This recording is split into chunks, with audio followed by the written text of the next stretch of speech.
remember the days when someone could be wrong.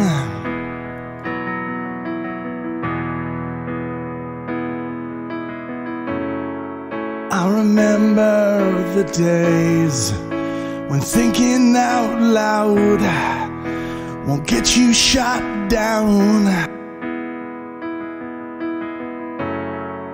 I remember the ways we used to call out, hey, hey, hey. So don't forget to call on me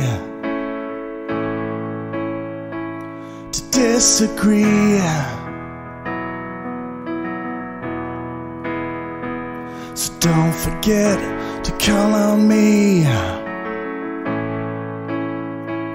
to disagree. You now reduce them to the evil you once agreed.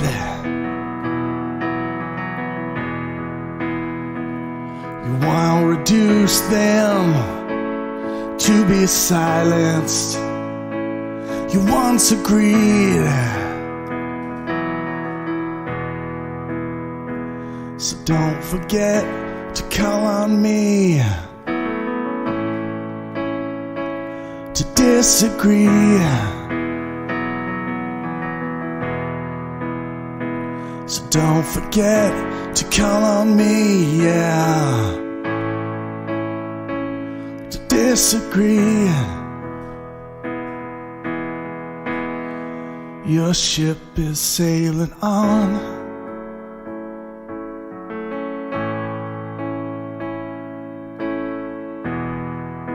I see you on the horizon.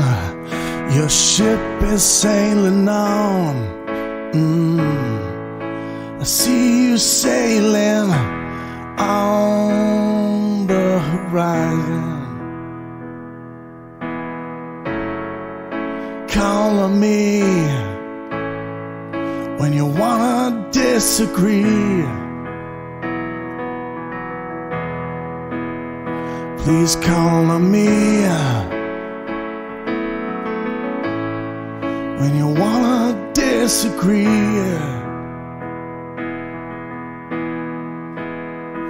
You now reduce them to be silenced you once agreed.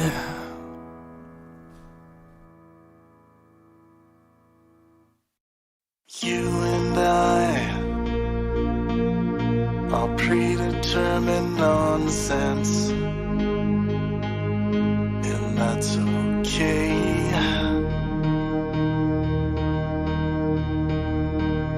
You and I have predetermined consequence, and that's okay. And that's okay.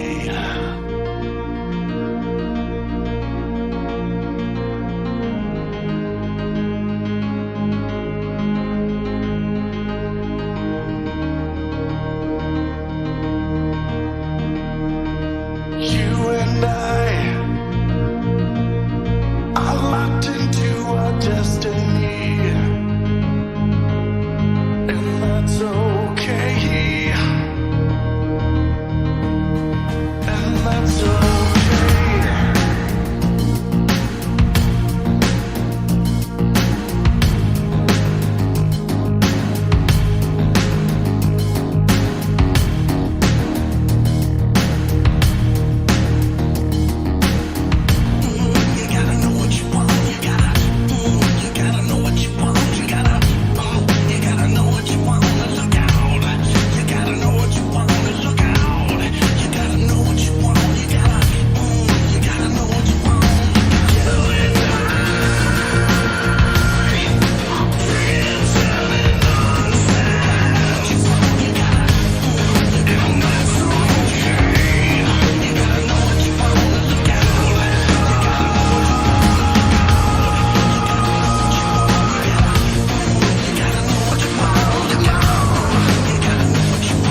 it's okay. You and I. We need to be able to have conversations without feeling like we're going to say something that gets us thrown in jail because people happen to be offended.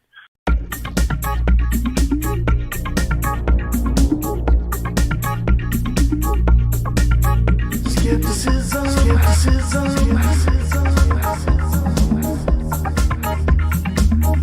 Do you know what you believe?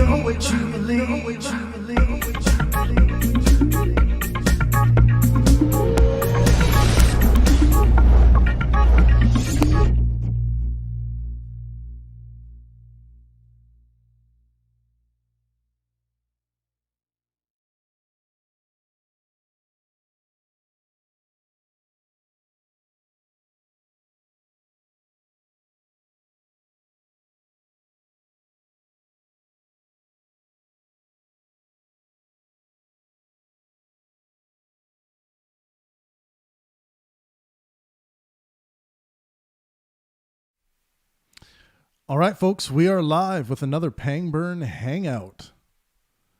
I'm just checking. Okay, yeah, it looks like Facebook is live now. I'm going to drop the YouTube link for you guys on Facebook. Come over and join us on YouTube. I encourage it.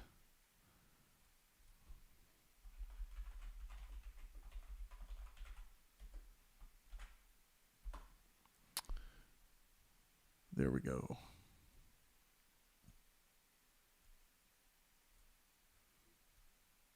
It is Morality Monday with Alexander. Once Alexander gets into the room, we will get started. Today's topic, are you more moral than your family and friends? Of course, we're speaking generally, but yeah, this should be interesting.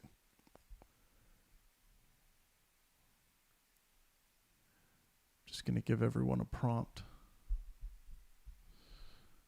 at here.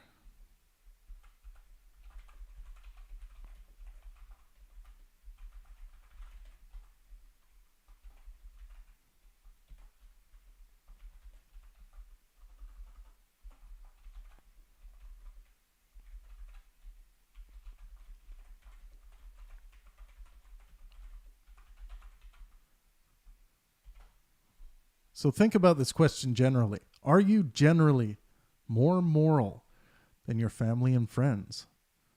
If you have to clarify your moral foundation for us, that's cool. I'm just going to give these guys this link. Say hello when you get into the chat. If you guys want to jump on the open mic, join us on Discord. Facebook, I will give you guys the Discord link just in case you don't have it. The live discussion is going to be getting started in just a few minutes here. What up, Bunny? Good evening again. How's it going? I'm fine. Good. Are you? Very good.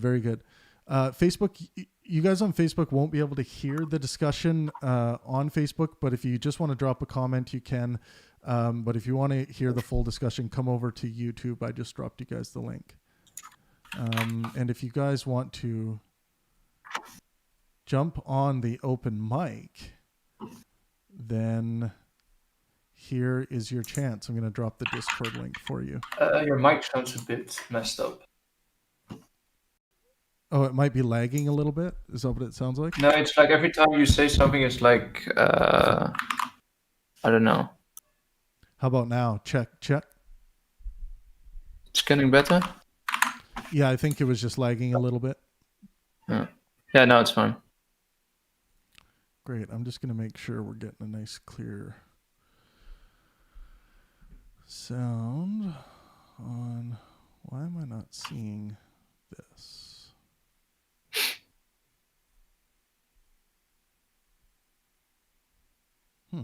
Interesting. Discord is kind of dark on YouTube.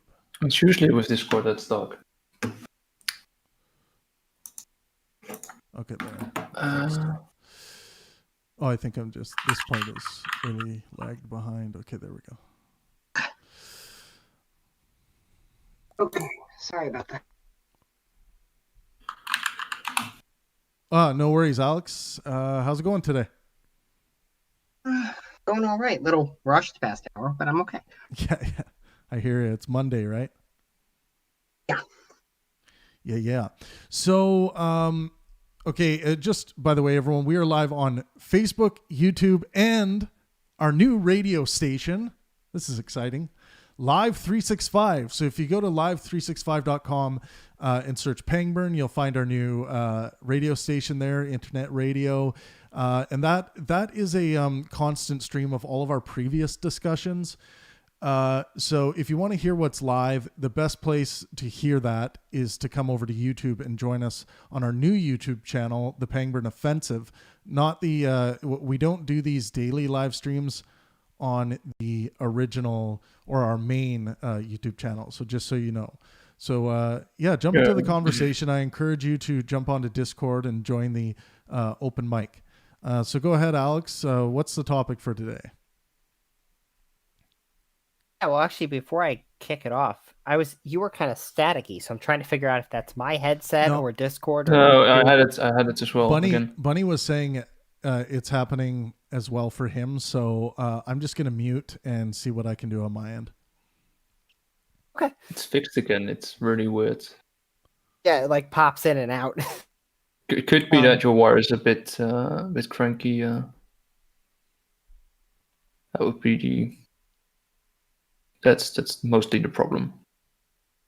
Well, but whatever it may be, we'll figure it out. So, anyway, my topic for today was: Are you more moral than your family and friends? And that's just kind of born out of, people say they get the morality from their family, so theoretically it's the same, or did you deviate, or do you think, I have a better reason than other people, or, curious to hear people's experiences. So, yeah, go. If you have something, Bunny, go ahead. Well, I've thought about the question, but I don't think a moral can be better. I think a moral is different. Mm-hmm. Because, so if I put two friends or family members next to each other, and they both say my moral is better, then who is right? There's no discussion about it, because it's well, you can have a discussion about it, but well, you're answering it, Bunny, from your moral perspective. Yeah, but yeah, fuck. There we go. No, but I don't see it as like this player is better or this player is better. I think it's different. But yeah, someone can disagree with it, but I don't think I will disagree with someone who disagrees with me, because his moral is different than mine. I sound like a fucking commie right now. Well, okay, so maybe posed a little differently, maybe your response will be different, and if not, that's fine too. Like take any friend or family member. I don't care who it is, but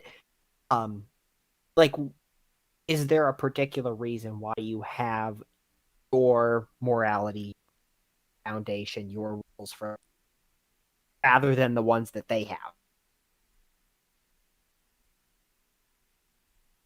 I don't think I have more foundation than someone else. Because I don't know what their foundation is. Okay, good point. I never asked them what is your foundation. I mean, I know somewhat their morals, because they come forward, of course, in daily life, but not the foundation. Especially because I don't know anyone religious, so that there's no religious foundation in there. Wow, that strikes me as such a pivot from the topic, but it strikes me as interesting. You don't know any religious. I don't know if I know anyone for whom that would be the case. I come from the Netherlands. We don't really are religious, so. And the people who were religious usually lost in the war, in the Second World War. Okay. So Where yeah, did you say I'm from the you are Netherlands. again? The Okay, that's Netherlands. what I thought you said. And no, I don't know anyone religious. It's just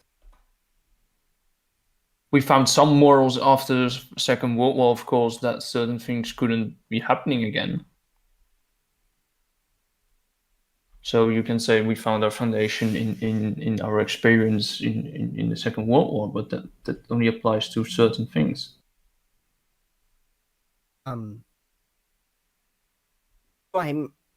Okay, so I kind of have to ask this. I'm sorry, but I'm curious on the point of whether or not morals can be better or worse, or they're just different. Like, how would you or the people you know, Netherlands in general, like be a neo-Nazi, someone who thinks that World War II ended wrong and we could have gotten so much more done, kind of?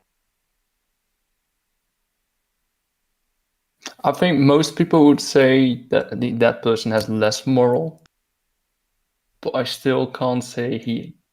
I still stick with my point that he has different morals. Okay. He sees society as he sees the good or bad in society differently than I do. I never see the racist as less human or less worth. They just think differently. I don't agree with them, but they're not less worth. Yes, and I do want to clarify, just for you or for anyone who might not understand, my point in that, not that individual as a person has, I wouldn't contest that they do. I was just asking from the frame point that some people would say that person's moral system. So I was asking about that. I'm not denying the humanity of that person. I have no problem with it.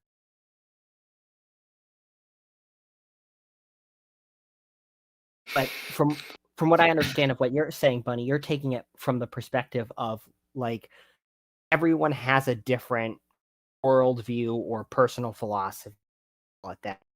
Their morals are based on that. And effectively, who are you to question someone else's worldview, their genetics, their upbringing, whatever has given them?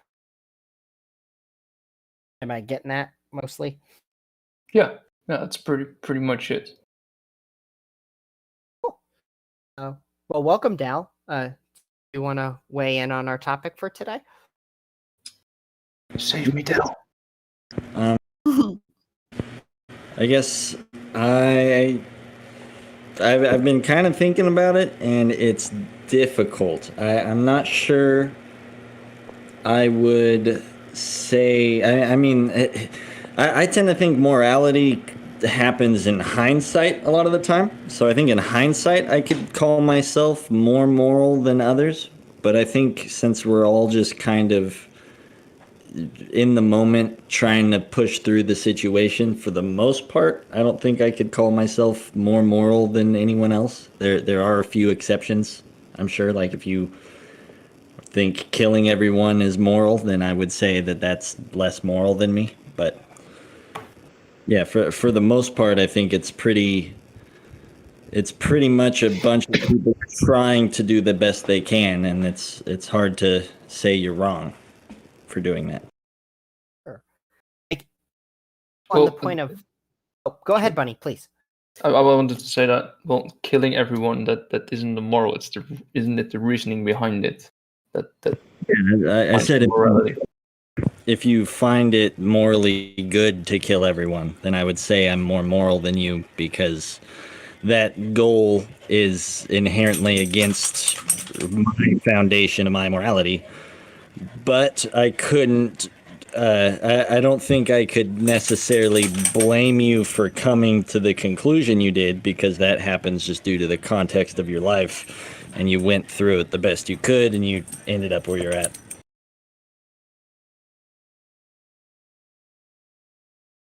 So, out of curiosity, and either of you can, like, if you don't have someone that takes that position, it's a moral thing to kill everybody, that's what we do. Would you willingly associate with a person that held that. Whew. I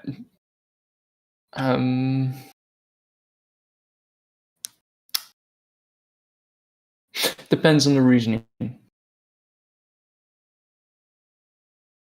Okay, like I what suppose. kind of reasoning? Like, what does it depend on? Well, if you say I just hate everyone and I want to, and everyone should die, that's a different reason as we should kill everyone in order to save the planet or whatever. That there's a massive difference.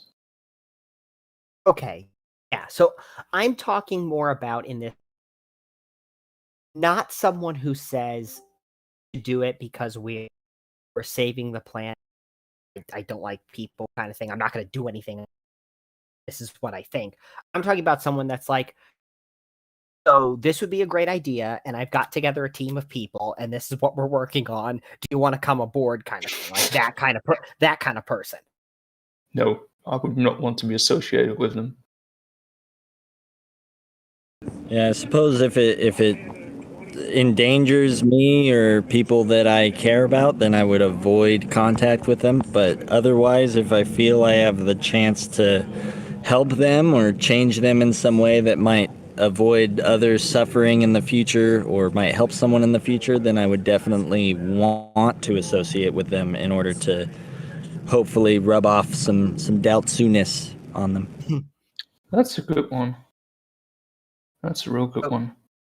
Can I just say, without hearing anything about your guys' morality, you're all wrong, because apparently morality is subjective, and you can't say something's moral or immoral.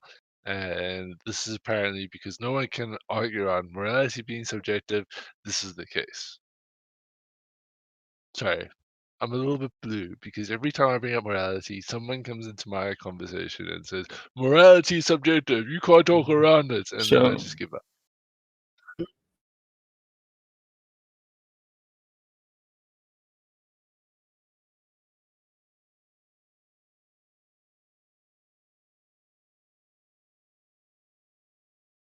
But what value does that have if it's not objectively true?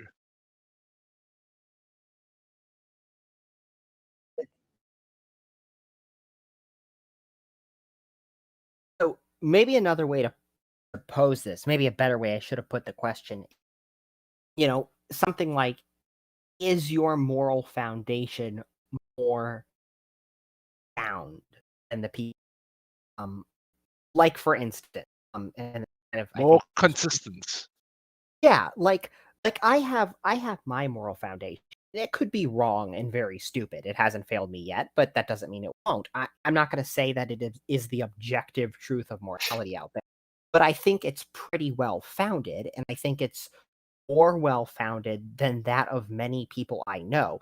Doesn't mean I'm right. I just think so far I've been more consistent. Yeah, I think consistency is important to morality, and that's why I struggle with subjectivism, because it's so inconsistent. Morality needs to be consistent. It needs to have a standard. Let's move away from the objective for the subjectivist, but it needs to have a standard bar of measurement. Because without a standard bar of measurement, there's literally no way to say something's moral or immoral.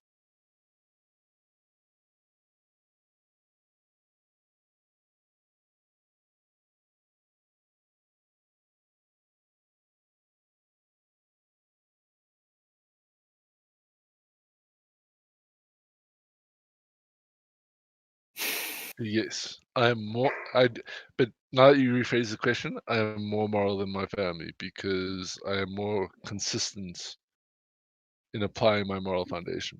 My parents swear they're not racist. They will never use a racist slur. They'll get angry when other people use racist slurs, but they're racist. When it comes to hiring their maid and their gardener, they're racist. Right. And they don't they don't see the inconsistency. When I tell them they're being racist, they get horribly upset. So yes, I do feel like I'm more moral than my family and friends. Well, friends, there's one friend that I do rather admire because I certainly have a consistent moral foundation. So can you guys hear my dogs? It sounds like a pig being slaughtered, but No, it's the little dog is trying to claim the big dog's bed, and they're deciding politely between each other who gets to lie on the bed. The Ridgebacks. Ridgebacks are very. They play horribly aggressive. It looks like they're trying to kill each other when they're playing. So when they're disagreeing, you can just imagine.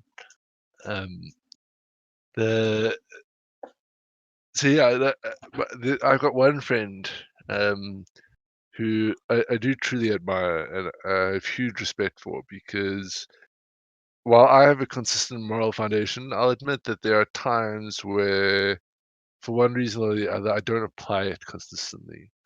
But my buddy Rick, he has a moral foundation similar to me, but he's absolutely fucking brutal when it comes to the application.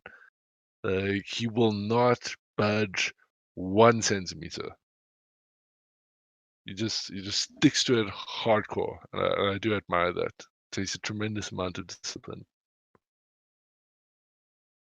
Well, and to give another kind of different example to this, I mean, I have a friend. James has always claimed very religious, and in a very traditional, and recently has kind of gotten on a lot of what is the political left-leaning agenda in the U.S. And I don't want to make this a political conversation, but my point being, he's a nice guy. He's nice to pretty much everyone. Love being around him. Those two things do not make sense together. And he could explain it to me 100 ways. It doesn't make sense. So, I mean, he's not an immoral guy, but the foundation doesn't work. So in that sense, not that I say this to his face, but mine would be in my head better. Because at least it has a level of consistency that I don't. At least I try not to.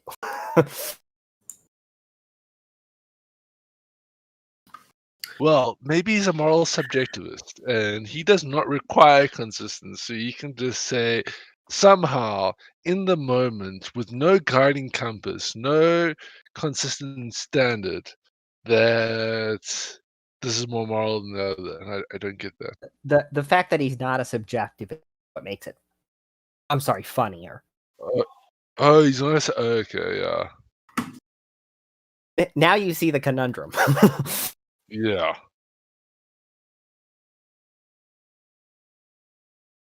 But I do think many of the people on the left, just in general, regardless of a objective moral foundation, they seem to be highly inconsistent. It doesn't really matter what you're looking at. Like if you're looking at the transgender issue, surely transgenderism is inconsistent with gender fluidity. Because I can't get in my head how gender can be fluid and transgenderism can be this immutable psychological condition that people suffer from. They seem to be opposing views. Because surely if gender is fluid and purely a social construct, then Yeah. these people wouldn't have a transgender issue. So the fact that they do have a transgender issue should be proof enough that gender is not fluid, that it's very much binary, and people develop psychological issues because people develop psychological issues around it being binary. And then you got veganism, which is inconsistent with tons of holes in it. And when you get into like equality of outcome and come to the realization that it sacrifices equality of opportunity, and they keep talking equality, equality, equality, and you say, listen, you're looking at equality of outcome, and they're like, no, we want equality of opportunity. And I'm like, then stop looking at equality of your outcome. In all honesty, I struggle to find a policy on the left today, and this is a big disappointment because I used to be on the left. that is internally consistent with itself. Yeah, as we're talking about this, and with a lot of the points you're bringing up deniability, I think it's funny how this is almost increasingly circular. And not to get deep into the subjective side of it, but it does like when I say, is your morality better? It kind of depends on what I or whoever's answer means by better, which kind of depends on morality. To someone, and again, I'm mostly talking about America's because that's the country you're with, but I know the world trend with. Like, typically, the kind of left-leaning way of it is that equity is better, whereas the right has kind of more stuck to equality is better. Well, you will view your morality as better based on what you think better is, because no one agrees on the objective definition of better. Not saying we shouldn't. I agree with you, deniability, we should, but no one currently does. Hey, Grim.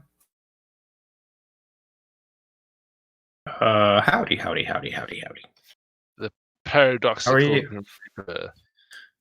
How are you guys doing? We're doing fine. We're talking about if our moralities are or can be better than those of our friends and family. Oh yeah, so is my ego too. So I would say yes.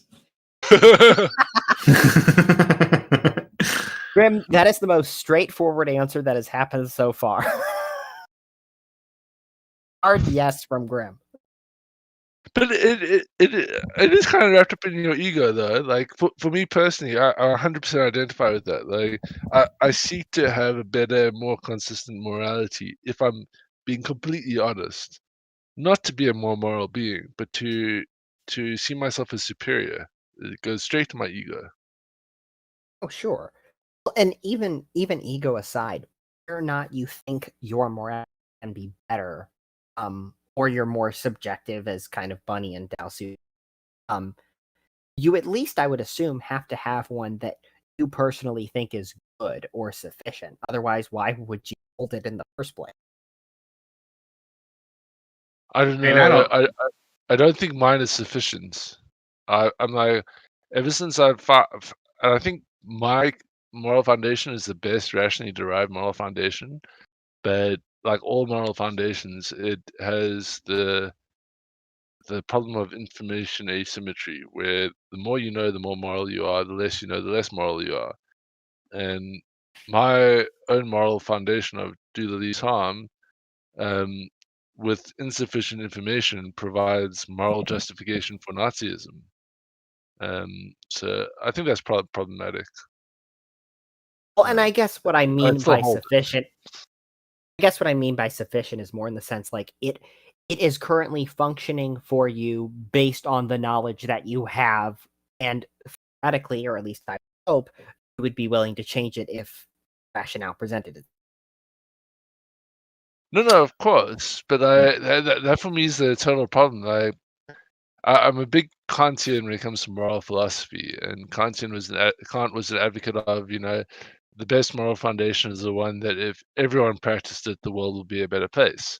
I cannot confidently say that about my moral foundation because it's impossible for the entire world to gain minimally sufficient knowledge for my moral foundation to work sufficiently for them to be considered moral actors.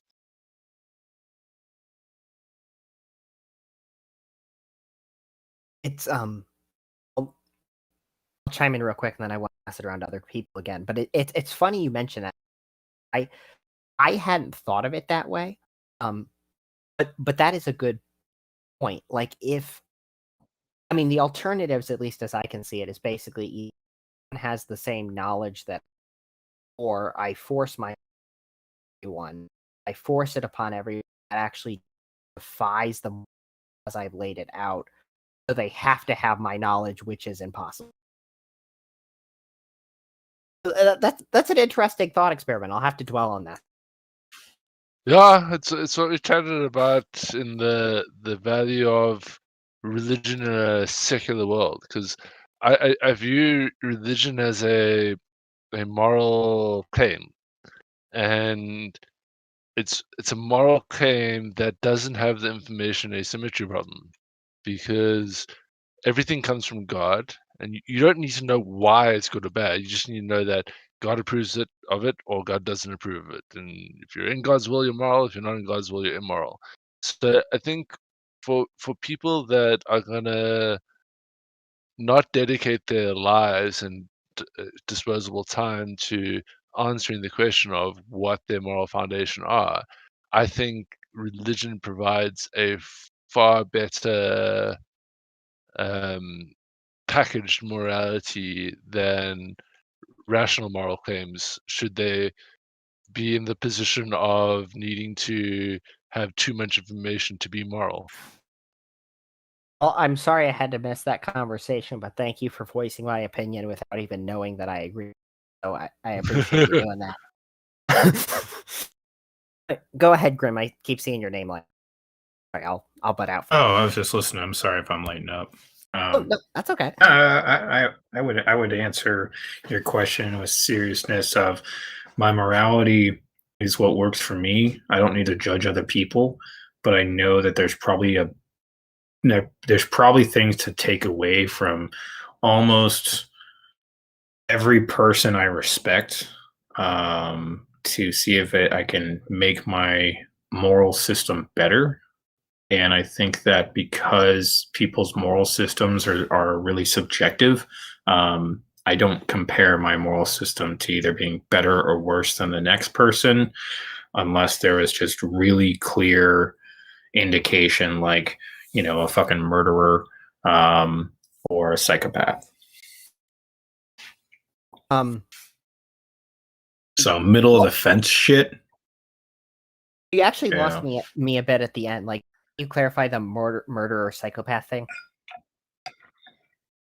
Yeah, so like I can look at somebody like deniability and go, my moral system is more superior than him because of a situation and the way we would act differently on it.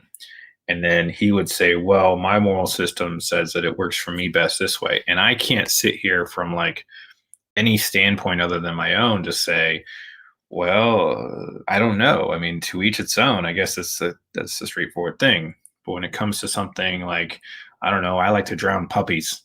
It's like, okay, well, I think that that's actually negative consequences on you, and here's why. Or I like to hurt people, and I go, okay, well, is your moral system for like integrating in society and having the well-being of others and all that? And they're like, yeah. And I'm like, well, then obviously my system's better than your system, and we can compare that end goal. But other than that, it's just, to each its own, really.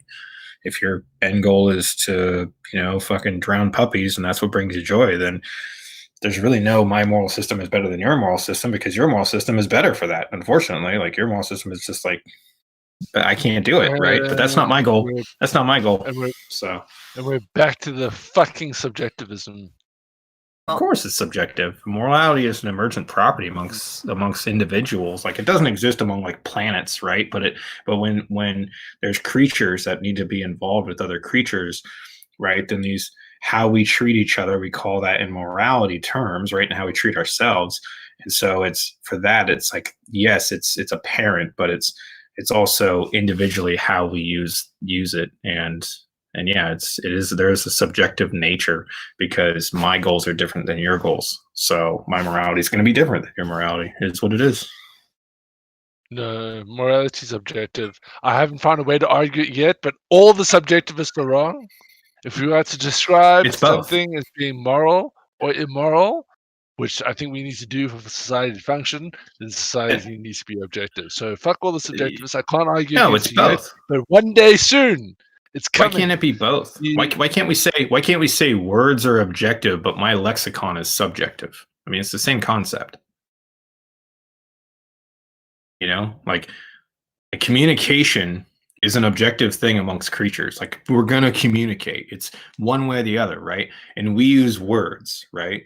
So, but the words I use are subjective to me. I have my own lexicon, the words I enjoy to use, right? It's the same with morality. It's subjective and it is objective. So I fall on both sides, but you can't say that your morality is objective. Like, did you not form it yourself? Did you not take from other things that you learned and created it, or did you just get handed a white sheet that said this is what you ought to do it, and how dare you think otherwise? I was initially given a morality from Catholicism, and then I abandoned God, and it like trashed everything about my morality. And then I spent like the last 15 years trying to fill that God-shaped gap in my psyche to rebuild some level of a moral foundation. And well, I think I've been largely successful. I like to consider myself a moral actor. I still fall back on it just takes far too much fucking educating and reading to be a moral actor with a rationally derived moral claim. I think a lot of our morality and values are built up between a young age, specifically between the ages of like 3 and 10. If I understand my psychology right, Alexander. Very good, Graham. Very good. Yeah, nailed it. So I would say that's where a lot of like your empathy and your societal tics that you have are around that age. Rather than, and if anything, you're learning how to use different habits because of the habits you're born with or grew up in. Yeah. So that makes my point all the more, because the problem I have with rationally derived moral claims is, first of all, to sort it out properly in your head, you need some sort of skepticism. And I made the argument that you're not capable of the required level of skepticism up until at least the age of 16. That's when you can start developing it, because for many reasons, you need to lack skepticism prior to that. You need to trust your parents, you need to trust your elders so that you don't walk off a fucking cliff and die, basically. Right? So what's great about religion is it gives you this hand-picked morality with via allegorical stories, explaining it irrationally through archetypical representations and metaphorical and allegorical looks at stories and all that, and that's a child can take in, right? But there's no way a child will become right with a rationally derived moral claim. I mean, tell a 6-year-old, okay, do the least harm. The 6-year-old might end up doing an immoral action that fits the compass of do the least harm, but he might end up doing that immoral action simply because he doesn't have enough information. I mean, basically what you're saying is that a secular family can't raise a secular child to be morally adept, and I would disagree with that wholeheartedly. I don't know. I'm going to jump in just to say I don't know if that's necessarily deniability's point, but I think there and deniability, you could follow up on this, but I do think there's something to be said for like the difference between rules and calculations. Like to tell a kid, whether because it's religious, secular, or the reason, tell a kid don't murder people. It's a very clear rule the kid can follow. To tell the kid do what's best for people's well-being, you're asking them to do a calculation that they can't. I think that's kind of the difference. Is what the religion tends to provide very clear rules kids can understand. It doesn't require them to do skeptical calculations that they're not capable of, and that's okay. Yeah, that's the exact point, right? Like all the rationally derived moral claims require some level of consequentialist calculus, and you can't do that when you're a child. I'm sorry. You need a system of rules. Well, children learn from their parents. So even though you have a system of rules, whether it's the own parent's secular moral view or a view from a theistic mindset, they're going to learn from their parents. So it's through that they learn. It's not so matter like where it comes from or how it comes. If you want to say there's a sky daddy, that's fine. But if you also want to say, this is just the way we do things and they don't quite understand it, but they're going to kind of just follow suit with what the parents are doing, then that's where you find, good children in I would say a nuclear family, right? A father and a mother that have the capability of providing those good ethics and foundation as doing it, right? Not just saying it, but doing it. And as long as they do that, then the kid will be just fine. They don't really need a theistic mindset. And like I said, we find this in secular households right now that can raise kids just fine without bringing in religion. I don't think religion is necessary to bringing up people through morality. But I would say it's just more wanted and a good, useful tool if used that way. It's fine. Just know that it comes with religiosity and theism and possibly some things that the kid might understand to not be true later on. It's the same feeling we get with the Easter Bunny. It's the same feeling we get with Santa Claus. Like, he's always watching you, better be good, yada, yada. Like, it's the same thing, right? But we can also teach those things without having a kid believe in Santa Claus. Like, you don't have to have Santa Claus for a kid to still do good things. Yeah, I get We should that. let Bruce You're jump in real quick. making a virtue. Go ahead, for sure. So I don't even know where to begin on this. let me come back to him, and then you can jump in. Yeah, go ahead. So it sounds like you're coming from a virtue ethicist position, right? Now, the trouble I have with that is when I look at Hollywood movies and the Grammys and the Academy Awards and all that, I think it's very much the case that good stories are not intrinsically good in and of themselves. I think we find them good because they represent important archetypes. And the more archetypes that are represented in these stories, the better we qualify them. The better we classify them. So like you'll find like if a story doesn't have a decent archetype, that's just if the code doesn't have a decent storyline or plot twist, that's just code for not having a decent archetype written into the story. When it doesn't have that, it's not going to be up for an Academy Award, right? I think in the same way, the Bible and the stories in the Bible and all these religious texts, they are loaded with archetypes. And because they're loaded with archetypes, they resonate with us and they have that much more pull. So while I get that you can make a virtue ethicist position and say that these can be communicated in, say, secular stories like the Avengers, I don't think it has enough of a sway. Well, not enough, but doesn't have the same sort of sway that religion has. And religion just seems to be far more effective in that sense, in getting people to buy in, because buy-in is important to a moral foundation as well. It's useless having a moral foundation if you're an army of one. The more people that follow the moral foundation, the better society is. And religion has a great way of capturing lots of people underneath its banner.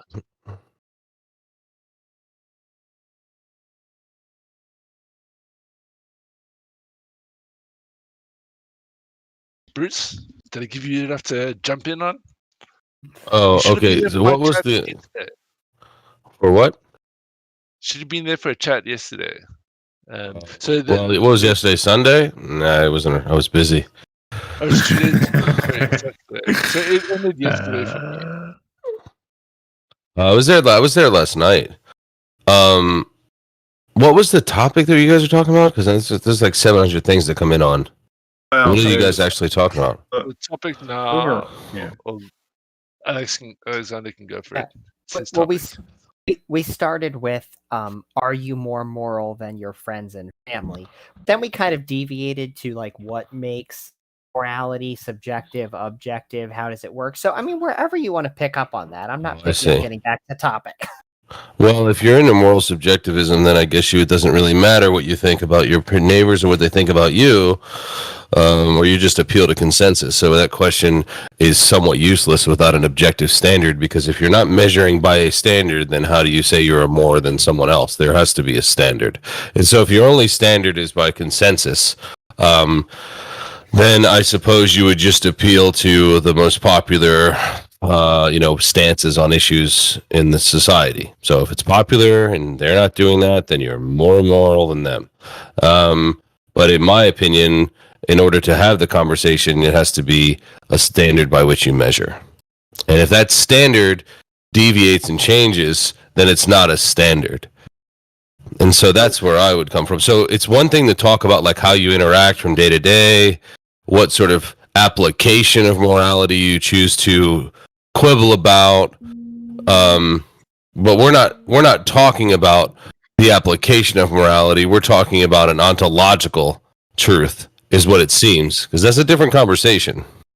Well, to jump in, Bruce, real quick. I mean, you could take it either way. You could take it ontological or practical, and we kind of tossed out maybe some different ways. I mean, if you think that there's an objective out there, I guess you're comparing to that, or maybe we're saying better in terms of like more consistent or more applicable or something like that. We can define better differently. Those were just some we threw out earlier of how you might quantify that in a way people can agree on. Well, there's a bunch of things. So people would agree upon the fruit, right? So how would you judge a society as to whether or not you would like to be a part of that? Well, you would judge society by its fruit. And the same thing would occur in your own society, in your own moral compasses. So you would say, well, this is correct and this is not based on our objective standard. We see some fruit here, possible. But as far as like ultimate knowledge of what is moral and whether or not this person is going to be seen as righteous or correct in my world, isn't my decision to make. And that's the appeal. So the appeal is you'll constantly do something that is not correct. If anyone says otherwise, I think they're lying to themselves. So I would say you're not in a position to state that you are more moral than another, but you are in a position to say the fruit of your input, the outcome of what we can see, the fruit is bad. And then you can quibble about the fruit. But you wouldn't necessarily quibble about the genesis of the fruit. Yeah, so I would disagree there, because I think that in an ever-changing world, our standards do change, and that is what makes it standard. Is that we're consistently raising our standards, right? Like if you were to go back 2,000 years ago, no, I mean, in some cases, I really don't see us lowering our standards really at all. I think we are. It'd be dependent on what you mean by that, because if that's our goal right, so we are. That's correct. If our goal is the health and well-being of others, right, which we consistently are aiming towards, which is what makes me think that morally this world is a good world, because nobody's trying to say, hey, how many people can we kill? How can we get rid of the human race? And we start focusing on that. No, we're focusing on bettering the human race, bettering our neighbors. We do keep our people in mind. And so I think that we're consistently raising our standards in a lot of ways. Clear examples is, we're not burning people. We're not crucifying people. We're not throwing stones at them. We're not publicly shaming their disabilities or anything like that. And so this, to me, feels like, as long as we're moving in this direction, right, our standards are actually changing as we change. And we can't go with a system that says the standards are X and you can't deviate, you can't adjust, you can't try to change your systems in a way that increase your outcome or betters your outcome. You have to follow the system. We don't do that. We just don't do that as humanity. So for me, morality looks to be an ever-changing thing from subjective standpoints and from common goals. So there is some objective nature of morality. It's through subjective. I can hear myself in your. Yeah, I was going to say, FYI, we're getting feedback, Bruce. Feedback from Bruce. Sorry. I can. But through your input, through everybody's subjective input, we contribute to that consensus. And that consensus seems to be going very, very well for us, because that looks to be what we're using. Not everybody's Christian, not everybody's Islamic. And even those people, I have different standards of what their doctrine means and how to work within the world. Yeah, but you're too far down the line. You're too far down the line with that. You're too low in the layers. What does that mean? So we're not talking about how a person acts every day and what they choose to decide is okay. We're talking about how these things become a part of human nature, and those things are true regardless of the recognition. So you don't have to recognize a standard for it to be on you, to apply to you. The standard would exist regardless. You can choose to ignore gravity, but you're going to continue to fall. You can choose to ignore an ontological ultimate truth. You can choose to ignore it, but will continue to be true regardless of your acknowledgement. Right, but the difference there is I don't need to know the foundation or the ultimate nature of the universe in order to interact without it and discover no one's saying that. Best for me. Well, I don't see. That's the straw man you're building. No one is actually saying that. what I mean by that is I don't need to know, like, I don't need to know like an ought, right? Like, because those oughts can change. So I don't know of one moral ought that is out there. I only know of humanity's morality, creatures' morality, and how we interact with ourselves and the creatures around us, including even the planet.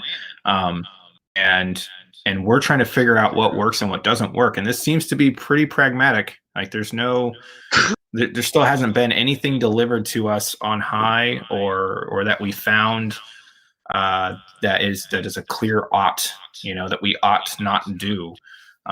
Each situation is dependent on how we approach it, and then the goal we have on what we want that situation to look like, and then we try to achieve that goal, and we try in different ways, and then whatever works best, that is what we use. Like it's clear, like everything we approach. Right? They say don't do murder, right? Thou shalt do no murder. But then what do you define as murder? And that looks to be a human thing. And then we have things like, killing people who are trying to kill us, or people we kill on accident, and then or people that we sentence to death. So there's a lot. But there's already an issue with that. But thou shalt do no murder doesn't explain how we go about these things, right? It just says don't murder somebody. Okay, well sometimes we have to. What is saying that? Commandments. Thou shalt do no murder. So is this the standard by which you're measuring the claim?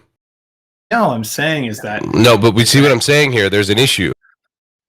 Is that it doesn't matter. Those things, like just because it's written down in a book and doesn't really have really good clarification, you're waiting for somebody to try to transcribe it and then give their iteration of what they think. Wait a second. You're doing that now. Moral claim is. You're doing that.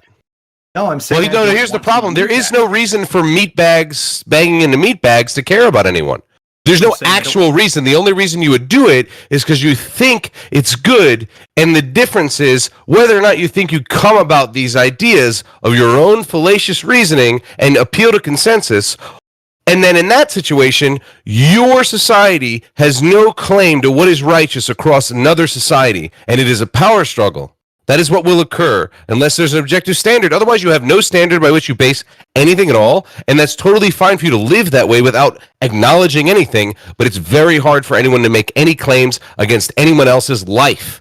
So you can then exist until they encroach upon your land, your home, or your fence, or your personal space. Then you can make your ought claim, and at that point, you will have a problem justifying your ought. Oh no, not by any means. In fact, the majority, you can continue, but you would say there's no reason for you to say this other than reason.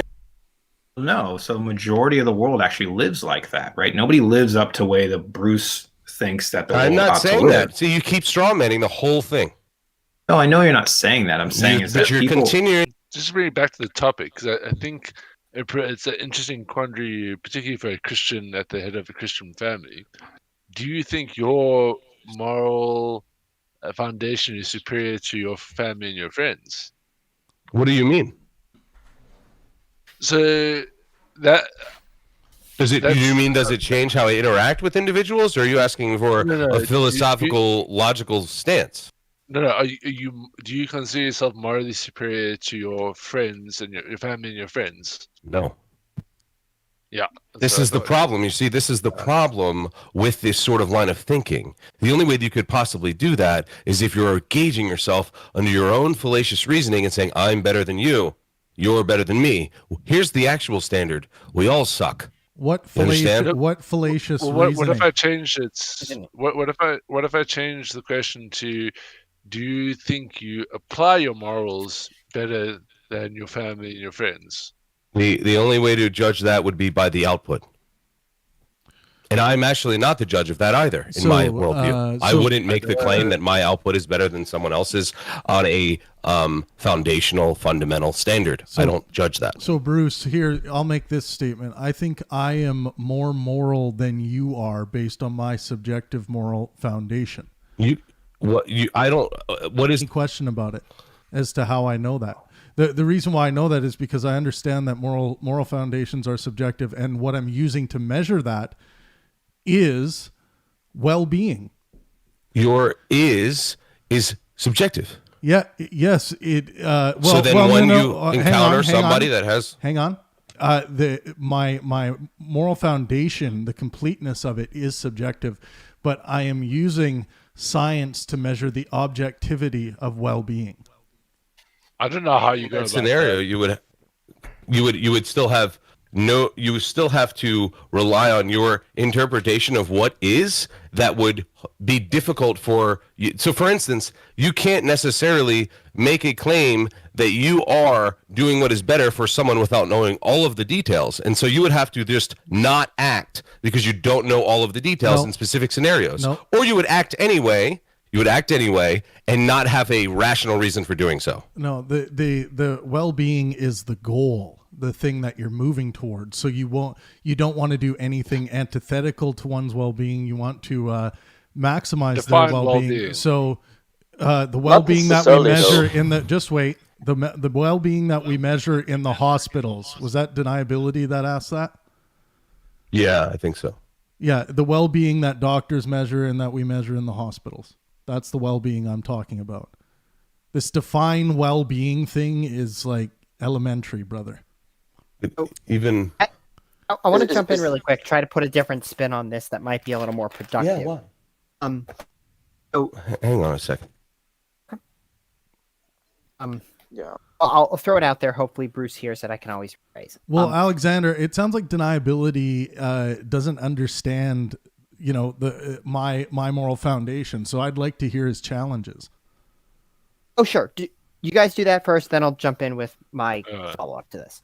So to bring back the topic, I 100% believe I'm more moral than Pangburn. I believe this because my moral foundation is do the least harm. And while a lot of harm is down to definition and interpretation and subjective consideration, there is some harm that can be objectively measured. Whereas you could look at well-being. Well-being is entirely subjective. No. To the giver and the receiver. There's no way to objectively say someone is experiencing more well-being than another person. But I could be sitting next to someone who's in an Iron Maiden torture device, and you could say 100% for sure they are experiencing more harm than I am. Deniability. That same person in that torture device, I can make a claim that I want to maximize the well-being of that person and pull them out of that torture device. No, but that's based off of harm, something that can actually... No, it's not. It's based out of maximizing their well-being in any given situation, including when they are in a situation where they're being tortured. No, but how do you determine their well-being? The same way it's our biological well-being hang on a second. that we measure in medicine. But practically speaking, we're not talking about how a person would act and then measuring it after the fact. Nobody acts after the fact. That's a straw man. I didn't say that you have to do I think deniability throws this term out, consequentialist calculus. That's not how moral systems work. And that's not how, if someone walks around saying, yeah, I have a simple consequentialist morality, they're not going to be able to move around anymore. But it's about understanding the general realities of your biology, which we teach our kids anyway, and what you need to do with regards to hygiene and all these different things. Medicine tells us this, and that still doesn't change standard. a lot. But hang on a second. This still doesn't change. Medicine or issues are very difficult to apply to otherwise abstract scenarios that would occur on a regular basis. So things just occur and you measure them after the fact. No, such as, Bruce, give me any moral dilemma and I'll give you my simplistic answer to it from a well-being perspective. The trolley problem. Yeah. So ask me the trolley problem. There's many different versions of that. Well, there's people, there's two children on the track. There's two children on the train. Which one do you save? There's two. Wait, so there's equal amounts of children? Pose it. Yep, equal number of people. Oh, Oh, you're going with a different. Okay, go with that person. Yeah. So if there's equal number of people and there is no other information, it just carries its way through. I don't change anything. Even in that scenario, you had to decide something. Oh, you're saying you don't do anything at all? I don't do anything if I'm not going to be, if there's no measurable maximizing well-being for anyone in that scenario because you've made it equal, then I don't touch it. But you don't know anything about the people on the train or the people on the track. Yeah, I know I don't. Right. So in that scenario, no, exactly. You wouldn't in this situation. So you would just act based on the idea that you could save someone. If so irrationally so. Isn't it normally? Isn't this scenario? Yeah, it's said in a different way. It is said in a different way. I wanted to remove numbers from the idea because nobody actually knows how many people are on a train unless you look at the manifest. Yeah, but can you outline what you mean in this scenario? Because I don't know that we're talking about the same thing. I'm talking about the one where it's not typically phrased this way, yeah, Bruce, Alexander, which is why I think he's getting confused. I know it's not. Well, I'm looking for I need clarity as to give me all the information I'm allowed to know. There are two people on a track. There's a train coming. You don't know how many people are in the train. The train itself could be empty. You don't know. Do you choose in the situation, if you derail the train, it could fall and kill everyone in the train if there's anyone there. Yeah. Or you could save the children. So in either scenario, either the people or the non-existent people die on the train, and the people on the track are saved. Well, you corrupted one or the other. You corrupted the analogy a little bit there, Bruce, because you're saying there may or may not be people on the train. That's different than the way it was posed the first time. Yeah, I'm aware of the original discussion, and I find the original to be difficult because you don't necessarily know all of these facts before you enter a scenario. In real life, if you would not know anything, you would be very, very minimal information in real life. So if there was children, hypothetical. If there was children in the center of the track and I had to derail the train, I say that there's a chance that this conductor or whoever's on the train may survive. So I'm going to derail the train under the situation that you just gave me. Yeah, but in that situation, you still have, and in that situation, those children. What would I do? Yeah, I would save children no matter what, no matter how many people are on the train, regardless. Yeah. So yeah, but right. You don't. But in this scenario, what I'm saying is you don't know anything. If I saw a train full of, let's say hundreds of people. So if you saw a train full of hundreds of people, Bruce, and you didn't know if there was children in that train or not, what are you doing? Yeah, I'm still saving the children I'm looking at. Right, because you can see the children. Yeah. But the issue that I'm trying to pose here is in scenarios, you do not know all of the things. So in order to evaluate what is and their well-being is not some way to act. And so it's okay to say that we don't know all the details when we act. Correct. Everyone, no matter what your moral foundation, you would say that. But it's not okay to say, every time I act, I am operating under the assumption that I'm doing what's best for their well-being. And I would say that's not the case. So it's, again, I'm happy to look at this in any, I'm getting feedback from someone. Oh, maybe it's Bruce's. I think it's Bruce, but you guys are in dialogue, so it's kind of tough. Yeah, I hear you. So yeah, I mean, any situation we can come up with. My goal when I look at a moral dilemma is to maximize the well-being of myself and those around me in that situation, including if we have an armed gunman coming into the grocery store, this guy is now a potential enemy of the well-being of myself and those around me. So that threat needs to be neutralized. What are some other ones? Whether or not my daughter should be allowed. These are like, this isn't addressing the issue.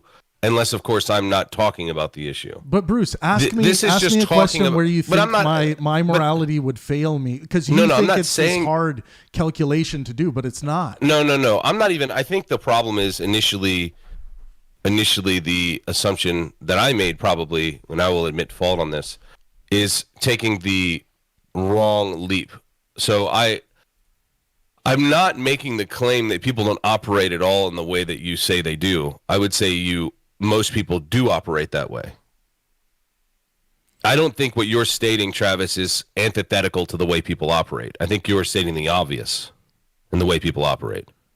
Right, and I guess my goal they at least is, assume it. Well, yeah. My thing is basing a moral foundation on presuppositions that I see everyone making. Yeah, I'm not making that argument. Life is preferential to death, and health is preferential. Yeah, I'm not making that argument. I'm a layer up from that argument is the problem. Right. So when you say you're a layer up, why go the layer up? Because I don't see a need for it. Well, the need I have is there in order for me to be somewhat coherent, logically speaking, I have to have an ultimate foundation. Right. So I would say that drive you have, I would call it in my second book, that pleasure drive you have to need an ultimate objective standard. I say that my pleasure drive is leading me to seek a standard that can be demonstrated. Yeah, even in that scenario, we're not in a different place. No, I would say in that scenario, that's where we're the same. I'm saying that you you find I'm it aiming a to solve a metaphysical pursuit problem that you're not aiming to solve. Well, no, or I'm I acknowledging think, the metaphysical issue, and you're not interested in it because that's not really where your pleasure is. In your case, you're calling it pleasure, or whatever the case. You're not interested in the moral foundations at an ontological level. You're just operating within the tools that you have. So but I would say you have these tools, So Bruce, I'm still interested in it. My thing, and I'm interested in moral structures and moral narratives and things like that. I'm deeply interested in it.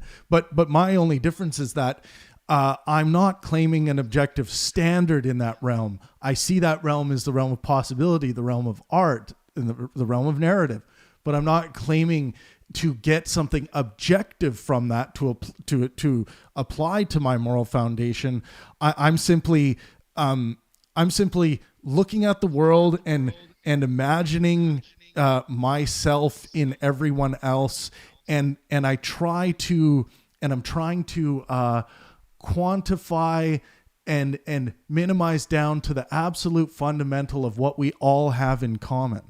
And I think those two presuppositions are those things. And then if anyone else finds anything outside of that, I think I would just say their pleasure drives have led them to that because they find it more pleasurable to have that feeling of the ultimate standard. Because without it, I'm sure you, Bruce, without it, you would feel lost. I wouldn't feel lost until it was revealed to me that I was lost. So like once you start trying to make claims of the origins of things, or even experiencing an unexplainable phenomena, you start to question these existential discussions. And in order to, you either ignore them or become apathetic or agnostic about them, or you start seeking truth and logical truth around why that would be the case. Yeah, and I think that's all fine. It's just, I just do not see good reason to believe in any of these presented ultimate standards. Like I don't trust in the morality of a hypothetical God. The problem is I don't trust in them. So you would say the reason you don't trust in the morality of a hypothetical God is because the God that's been presented to you has been hypothetically presented to you from a human being, correct? Well, I would say that when I'm starting with my subjective presuppositions of I want to live healthy and I don't want to die, and I look at this let's say the Christian God who orders others to die for various reasons that I think are nonsensical, it just doesn't make any moral sense to me. Yeah, but even so, the issue you're having is the presentation of God to you by human beings, correct? Well, if one is to say that like the word of God is that which is held in the holy books that are presented, I would say I have a problem with the word. So if you're going to say the word is true, that let's say is in the Bible, then I have a problem with God's thinking about morality, if there are any gods. Right. What I'm trying to say is ultimately we would differentiate on where the conviction comes from. And so you would say the conviction is coming from, or what people assume conviction is coming from, man's created text and their interpretation of such. Sure. Yeah. Text and I would written say down by that's man. not, yeah, and I would say that's not the first place. That's the second place. The first place is revealed revelation to an individual by God himself. So okay. And that doesn't give you a reason to say the Bible doesn't have errancies Right.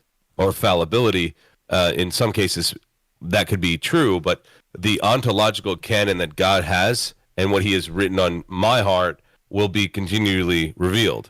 And so I'm not up against the world's interpretation of text. Right. So then I guess you would be okay claiming that there are some pieces of text within, let's say, the Bible that are nonsense or potentially nonsense. What would it would say? I would say that there's pieces of text that are very difficult to understand.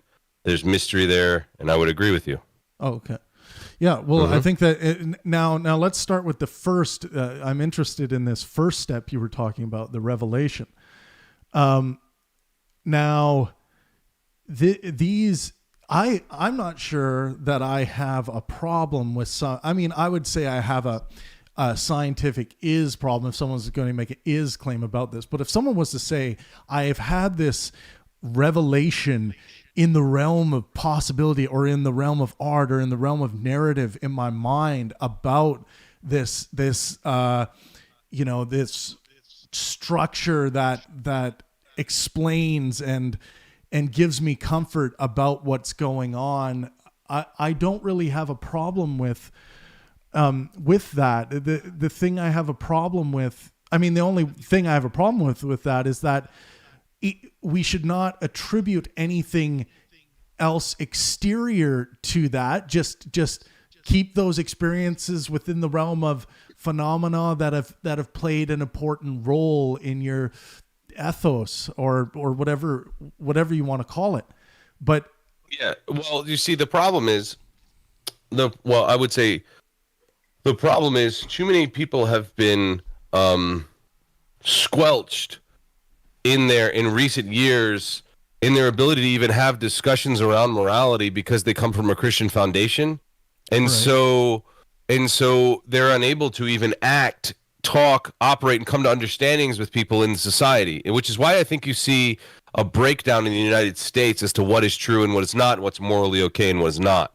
Because people aren't even interested in having the conversation because they have presuppositions about what a Christian believes. Right. And maybe vice versa, but more so on the other side, in my opinion. I mean, yes, there are extreme groups that exist on all sides of the spectrum, but by and large, those are on the extremities. We're talking about most people are assuming a lot about another without giving the opportunity to even play out these discussions. Because I think, morally speaking, what has transpired because of God's hand on what we would consider the moral is, or how we operate in understanding well-being. And if people had the opportunity to discuss these things on a layer that was not dismissed, on the, hey, let's look at what currently is and how would we act on those things. Well, yeah. You're not having those conversations because of the issue you posed earlier, which is, these people are bankrupt because they believe in God, and that's not true because they're on a plane that you're not even on. See, they're in art, you're not in art in that scenario, but you both still have the same outcome goal in mind as far as what is. Sure. Yeah, and I would say it's important for people to hear real, nuanced, well-spoken claims about what you actually believe, Bruce. Because in your situation, if you call, even if you were to call yourself, say, a fundamentalist Christian or something like that, someone will take that to mean that, the immediate response will be, oh, so you think we should be killing gays? And it's going to be really hard to find a group that, like, you have the Westboro Baptist Church saying the government should be killing gays, but it's very hard to find many groups like that. Most people find that to be an reprehensible for sure. An incorrect reading of the other side too. There are people that believe because of atheists or non-theists moral relativism that they're interested in pedophilia because they're not interested in calling out some neighbor that is having an issue in their home. They would say, like, you don't have a stance to stand on if you in your home are doing one thing and they're doing another, then how would you call them out on the child who's being raped or the people who are being abused or whatever the case? And then they would straw man the atheist position. And this is that's politics. That's a narrative. Correct. See, this is exactly what I'm saying, and Zed is proving my point. No, it's not. It's not known in any way, shape, or form. You will never see or find atheists or those alleged moral relativists says, "Oh, if you know that the pedophile in another house doing this to a child, you don't have any right to act with it." Nobody said so. Like, you're inventing you didn't hear what I said before. Right now on the spot. You didn't hear what I said before. You're literally inventing stuff right now. You didn't hear what I said before. See, this is what I'm talking about. I was for a while in here. All I know is that the most popular pedophiles you might have listened, but you didn't hear it. All I'm saying once again, priests in the church. Hold on, Zeb. Let him make his point. So he may have been listening, but he wasn't hearing. I assume, Pangburn, you know what I was saying. Yeah, I'm talking about the straw man built on both sides based on false narrative. Zed. He was saying that. I don't agree. You don't agree that people on both I sides of the don't aisle agree with this. Zed, I don't agree. He was saying that people on the right. This is what I heard. See, this right here, what Zed is doing is what I'm talking about. Religious right might say something like, "Oh yeah, then we have these moral relativists thinking that it's okay for people to be pedophiles." Is that what you were saying, Bruce? Yes, and this Zet who's coming in with these sorts of like hackles raised because some Christian exists somewhere and he's mad about Catholics or whatever axe he might have to grind with his Christian grandmother is why we're unable to have conversations today. Zet, do you see what I'm saying? This is 100% a problem. Zet, your response. Go ahead. Zet, what do you disagree with? So yeah, I disagree with the idea of this stereotype as a symmetrical thing on the both opposite sides, where you have the atheists are doing the same thing as the conservatives or the theists do as to atheists. But let's not ignore the history of the matter, how like those people or people like us has been oppressed and suppressed and killed and burned on wood as witches and heathens and antichrist and all those sort of things. So like, don't forget the historical part of those all things, and it is very valid to actually be worried about people who believes in dogmas and fundamentalism and put their rationality aside. It's totally valid to be very critical about those groups, because the history tells us something that when you turn off your mind and you believe a book without thinking about it and you live in a group, you're more tendy actually to do very horrific things. I would and just this like applies to say any that ideologies. But the point is, historically, you guys are very dangerous. You have a lot of information to support this thing. Zach, I would imagine Bruce would agree with what you just said. Yeah, but it's not symmetrical. Bruce, you can't just say the stereotypes is both on the same sides. Like, it's not equal. Yeah, but Zed, not even remotely close. That's ridiculous. Still man Bruce, real quick. Still man Bruce. Well, I want to just clarify something. The position of atheism was untenable before evolution. And so the idea that for eons, atheists and rational thinkers have been murdered because of their atheism and rational thinking is absolutely false. What you're experiencing is human beings fighting human beings across the board for numbers of different ideologies based in theism, kingships, kingdoms, economics, See but to chalk it up to Christianity, religion, or otherwise as the problem or ideology, that you just choose your ideology, whether that's, like I said, economics, rich kingdoms, all of the above. And so to say like only rational people were murdered in mass, rational people were murdered in mass by the irrational elite who believed in a sky fairy, that is an absolute insane myopic view of history and man's depraved nature as they fight each other. So that's all I say about that. Food. Yeah, we kill each other over food. I completely agree with Bruce. Like you have to do mental backflips of the highest order to make the case that religion is to blame for the evils that people say it is, like so even stuff that seems so as obvious. I disagree. I don't think I'm doing any mental gymnastic or anything this is to the prove typical a point. I think we were talking about the days now, the nowadays, when we're talking about the American culture and how we see the wokenism and this attack and this repulsion from the conservatives, rights-leaning groups and their ideologies as well, is the idea that there's something they're doing as well as horrific as those two people do. What I'm arguing is 2 points. Either you become a rational person and be skeptic and open-minded for the possibility that your morality is not objective but rather subjective, and it's very dependent on where you were raised up and which you were indoctrinated with, or you can actually be the dogmatic, the fundamentals, the typical, white supremacists, those type of white groups. Yeah, so here we go. We're already down the road of white supremacy. Is the most horrific genocides that has occurred throughout the history, was people not thinking with their heads. That's all I'm saying. So the most horrific genocide committed in human history has been done between the Soviet Union and the People's Republic of China, two secular regimes with no religious motivation whatsoever. The general point you seem to be missing is people do fucked up shit to other people. And yes, in history, people have said that they did this fucked up shit in the name of God, but that's because it was just the most handy control mechanism available to them. If there was a more influential control mechanism, then the fucking politicians would be doing that. The important thing is the politicians cause these fucking wars for the gain of a few at the tremendous suffering of the great many. Yeah, Grim. Well, look, people are going to do wicked things, whether they use whatever.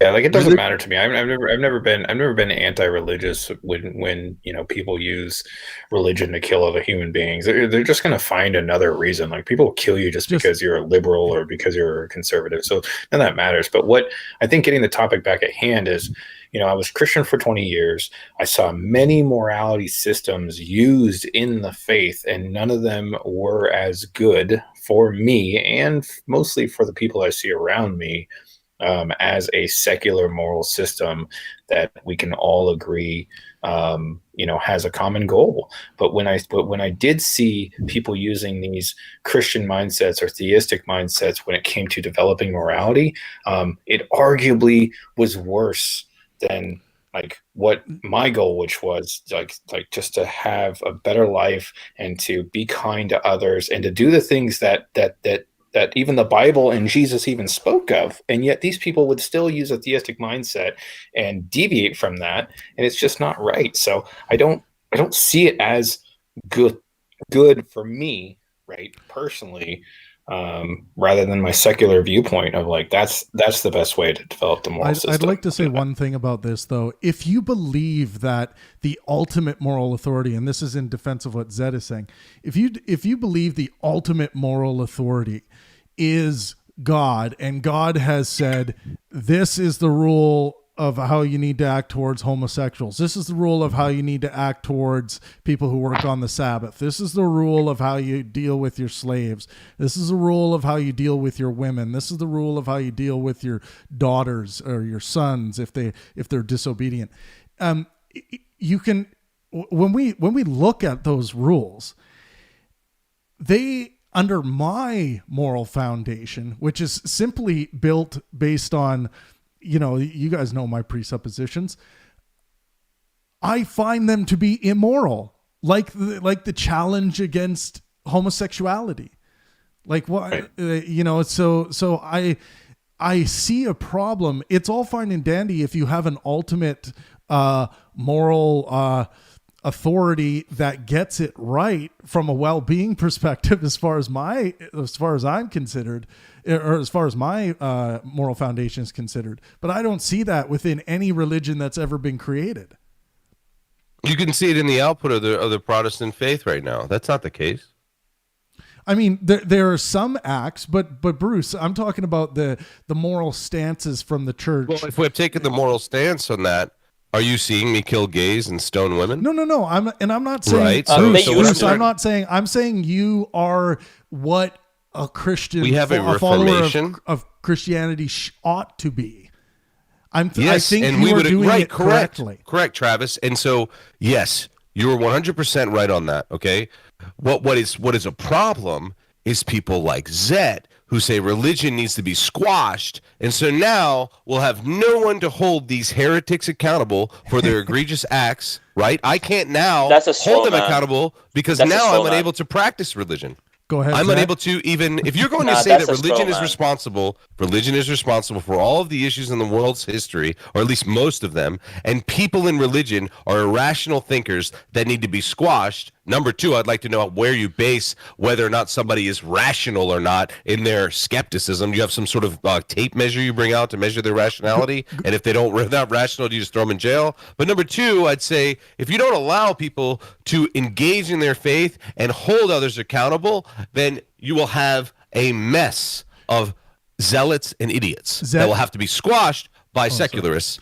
Zet, go ahead, and then I really got to cut to a quick commercial here, but go ahead. Yeah, Zet. sure thing. So I never said we need to squash religion as you implied to. I don't really have so much against theists or those believers. My main interest of point is the ontological claim they make, which basically is very baseless, very uneducated, very incomplete, very primitive in many other cases. Hold on a minute. Where basically, even philosophically, in fact, priests, long after Jesus died away, they had to actually go invent more ontological processes and logic and invoke many mysticism into the equation to actually make it more robust and more appealing to the intellectuals at that time.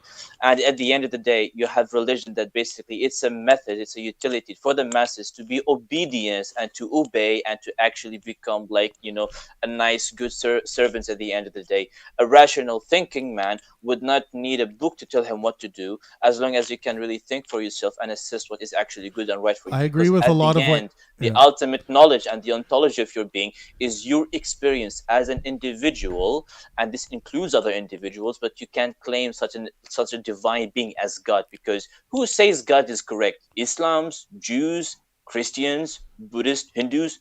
Who you are to tell? Who are you to say? That's my problem. All right. Judaism has no God. Thanks. We'll be right back in a minute after these messages. Fed up with dirty atheists shitting on Christ? Now introducing the new Bruce mallet of Christian justice. See an atheist? Hit him in the head with a mallet. The mallet of Christian justice. Not endorsed by Pangburn. All right, we're back.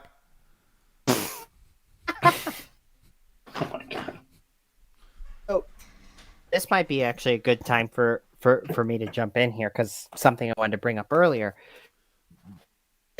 For people in the chat who seem to have some kind of stand for morality, and a lot of people here do. I mean, are you measuring it up against, and why is that thing better? Like, I first thought of this question when Bruce were talking. Like, Pangburn is basing his stuff on science, Bruce is basing his stuff on God.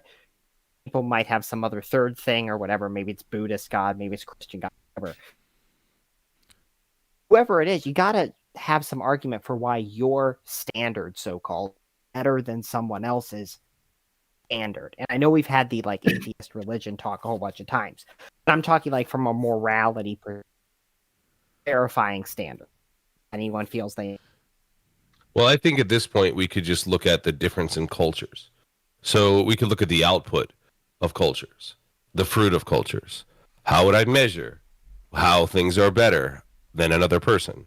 Well, I would say largely, there are problems individualistically. The Western world has been morally superior than the rest of the world because of what we have done as far as enabling the individual to pull themselves out of poverty. Health is better, longevity, quality of life, access to material goods, and access to basic needs. So I would say the United States and the West is morally superior than almost anywhere else in the world. Well, and if I could just piggyback disagree. off that, I just want to say that I think the reason why the West is in the first, we consider it the first world, is because we have focused on maximizing the well-being of individuals with our laws. You can essentially believe whatever you want as long as you are adhering to the law of the land. And the more we can give people fair and equal access to the well-being machine of medicine, the better off your society is going to be, and from an economical standpoint as well. So, Travis, our society isn't predicated on maximizing well-being. Our society is predicated on doing the least harm. That is true. Wrong. Yeah, and I don't agree with Do this least harm type of. is true. Yeah, and I don't buy this very simple metric of measuring the validity or the legitimacy of the moral standards. Yeah, so the underpinning of our legal framework is you may not cause undue harm, injury, or loss to another human being. The underpinning of our medical framework is do no harm, the Hippocratic Oath. There's no sort of proclamations on maximizing well-being in any of the major structures of our society as it pertains to our governments. It's in medicine. It's all about reducing harm and not causing harm. Yeah, medicine isn't about simply reducing harm. I would say it's a little bit bigger picture than that. I would say that we are like a human experiment on the planet. Bruce, here I can hear myself from your mic there. I would say that if you want, sure? yeah, you're better now. But I would say that the goal of humanity is to prosper.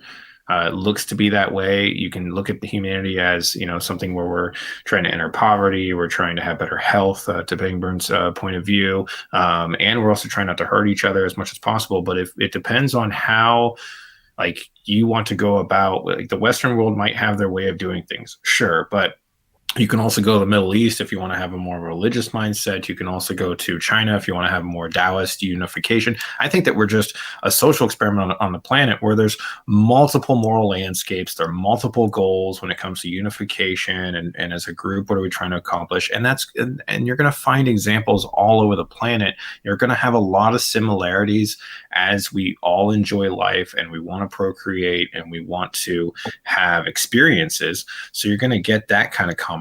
But other than that, I don't think one system is more superior than the other system. It just depends on how you want to live your life. Might sync up more if I lived in Canada or if I lived in Mexico or America, but I also might live in Norway or Pakistan, depending on how I want to live my life. You just have options on this planet about how your kind of system wants to work with others and what's the best place for that. Grim, and you can find even little pockets in other areas too. Is a system that allows for the legal execution of someone because they are homosexual, is that morally inferior in your opinion? In my personal opinion, because of my personal goals, it would not look to accomplish my personal morality. No, it doesn't. It would be there's morally, better methods. It'd be morally inferior, correct? It would be morally inferior to my personal goals and many other around me that have the same. But if I was a religious zealot, then I'd feel that way. Depending on where my religion was, like Middle Eastern or something. Zet, do you think there are bad cultures out there, morally terrible cultures out there? Or are you just, you think... Speaking and psychologically as well. So the idea, I know it's interesting because I don't want to talk for a very long time. It's I don't really want to take over people's time. So the idea is the idea of morals. Again, it's a utility, a tool, a methods, a systems for peoples to maximize their wills and desires. depending on what's your will and what's your desire, and depending on who affected and who brought up those desires and will in you, this is what depend what moral system and the type of your mind, your mindset, whether you are more rational person, more emotional, well, which moral system you would adopt at the end of the day. My point is, we need to answer very deep questions philosophically. Firstly, about life. What does it mean to live a life? What is a meaningful life? Is there something as a meaningful life? And if there's something as a meaning life, how it would look like and how can we know it? Once we answer those fucking questions, then we can get to a point to actually dedicate, okay, which moral system is superior than the others? Do I see some moral systems are really inferior to mine? Yes, I do. But the reason why I say yes is because I'm trying to enforce and spread my moral views, is because it benefits my wills and desires.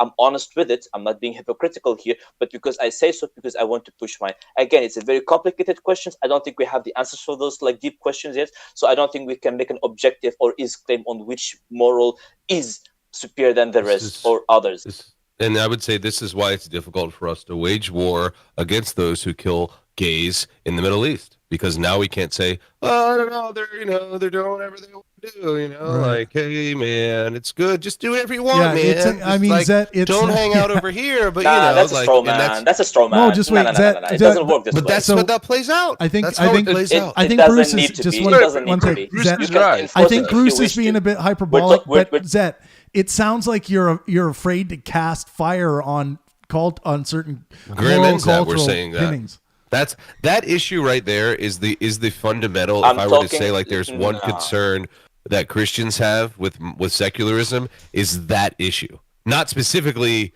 gays being killed. I'm saying that specific problem that was just posed is the reason why most Christians have an issue. This apologetics that happens because it's someone else's culture, or because it's like a brown culture or a black culture. People get all choked up and like, well, it's okay. They'll see like an African.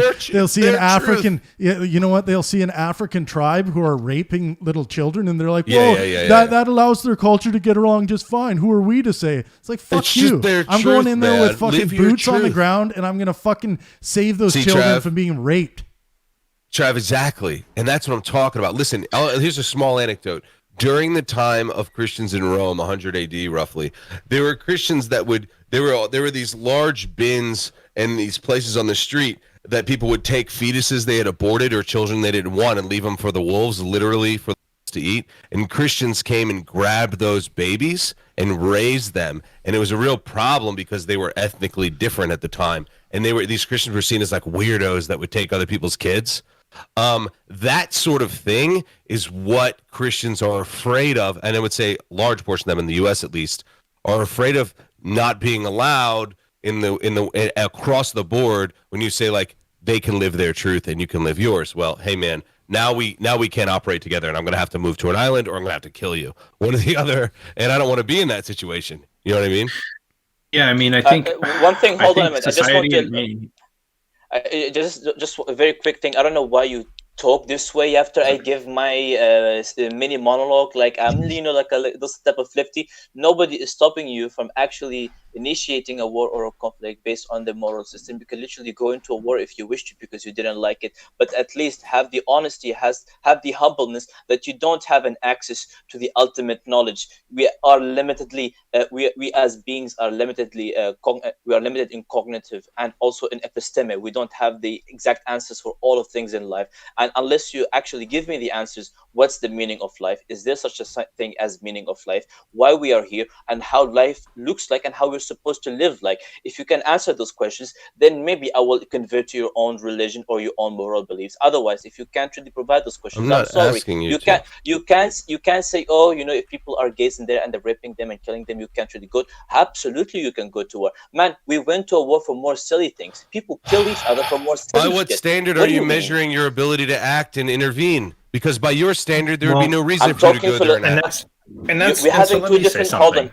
We're having two different discussions. I'm talking in an ontological, philosophical level, and you're talking in a more practical sense. In a practical sense, I would agree with you. We can come up with a more. No, but I am talking ontologically. You're not talking ontologically. Why are you? Yes, I am. I am asking you by what standard you are measuring your moral presuppositions, and you're measuring them on your own fallacious reasoning. Or You're saying, I just know that this is what science tells me. Is that your ontological reasoning? I am having that conversation. No, no. This is not how it works, my dude. It's not about science anymore. It's again about what do you will and what do you desire. You have an impetus to do something. There's a cause and an effect for things, for your thoughts and your actions. Things don't happen willy-nilly. If you want to believe in God and you want to go to heaven, there's a reason for you to do so. You're not somehow magically like being manifested spontaneously in time where there's nothing happening after or before it. This is unreal. We're talking, provide me the episteme, the ontological arguments for the foundation of life, of meaning, all those really deep philosophical questions that still philosophers, to this day, they don't have an answer for it. Not because they're scared or maybe because they're leftists or so on. It's because it is very hard questions. It is ontologically incomplete. It's super hard. It's very difficult. Unless you can do and provide those answers, then I'm open for your conquest to conquer the world and make everyone Christians. I mean, I agree to some of that. I also think that when it's something like, what do we do about North Korea where children are just starving in the street, right? Because they can't get enough food. Well, do we go in there and kick down their door and just start taking over the country and reorganizing their structure because we realize it's just not a healthy state for humanity? Well, no, those are their own people. And when I want to think about what the best thing to do is when I see those types of atrocities that happen in the world, the only thing that I feel is best to do is give information. Like that's why they drop flyers and these drones come over and they try to spread information about people's current states, because change comes from within. It's not forced upon people. In fact, even when you force it upon people, a lot of people sometimes just die, and so much death is caused because we try to force our ideas of what we think is better morally for a system, right? And we can clearly show, like, raping kids or starving kids or even people, like adults in some situations, it's just not right. And we wish that they could just live like us and have better, healthier lives. But we can't do that to everybody, and we can't police the world. So for me, it's about, listen, here's an example of what the Western world is like when it comes to morality and individual rights. And if you want to follow, you need to do that. And clearly that's working way better than a military force in a land. It's better to just show the life we're living so that people can start moving towards it if they feel it's best. And the cool thing is that most people do believe in that and do see that as a benefit. And that is how we move. But if you go to somewhere like, like some ancient areas in India where there's cannibalistic tribes still, it's like those guys are happy to be eaten. Like they're looking forward to it. Like that's just their style. So obviously when we introduce them to Western culture, which they know about, they don't give two shits. And it's like, okay, it's who eats its own. It's not my problem. And I think that's the best way to do this. Just do you, be the best you, and tell others how you're living. And hopefully people take away from that. It has nothing to do with like what's, what ought to do. That's or what fine. ought to be best. And again, if your convictions are that strong to think that your moral system is actually superior for some fucking weird way you think so, and you actually want to go on, act on it. If you get the support that you think you will get by actually, convincing people rationally with reason and with emotion, then do so. Nobody's really stopping you. But once we start doing it by force and killing people because this is what our moral value tells us, so what we're doing it for? To our own selfish pathological needs or desires? Or are we actually acting on our own based will and desires, which basically ultimately futile because we can't even control those to some extent? Yeah, I don't think about the lives that got lost because of the sadness that we couldn't save. I think about the lives in the future that we can change because there's nothing I could have done, really honestly, to save those lives without creating more damage or more fucking problems. So act now and be, just be an example, and hopefully someone takes from that. I was trying to try and get back to like what Alex was saying earlier, is like, how do you measure yourself against your neighbor? Like, I was going to propose like a more practical situation. Well, before you do that, Bruce, let's throw the mic around just a little bit. Let Bombay, Wise 8, Bunny, and stuff get in here. Then we'll come back and go with that. I was trying to get back to the topic, but yeah, that's a good idea too. Yeah. So just if anyone who hasn't spoken in a while has something they want to weigh in on or something really struck them, we want to hear your commentary before we start looping things back around again. So I'd like for you to think about the point I raised earlier, Alexander, because I've been looking for someone to take it seriously and provide me hopefully a critique of the position, because it's really getting me down. This whole information asymmetry. I think Bruce highlights it just in a different way. Like he calls it fallacious self-reasoning, but I agree with what he's saying. You, under any rationally derived moral foundation, the moral worthiness of your action depends highly on your ability to compute the outcomes of your actions.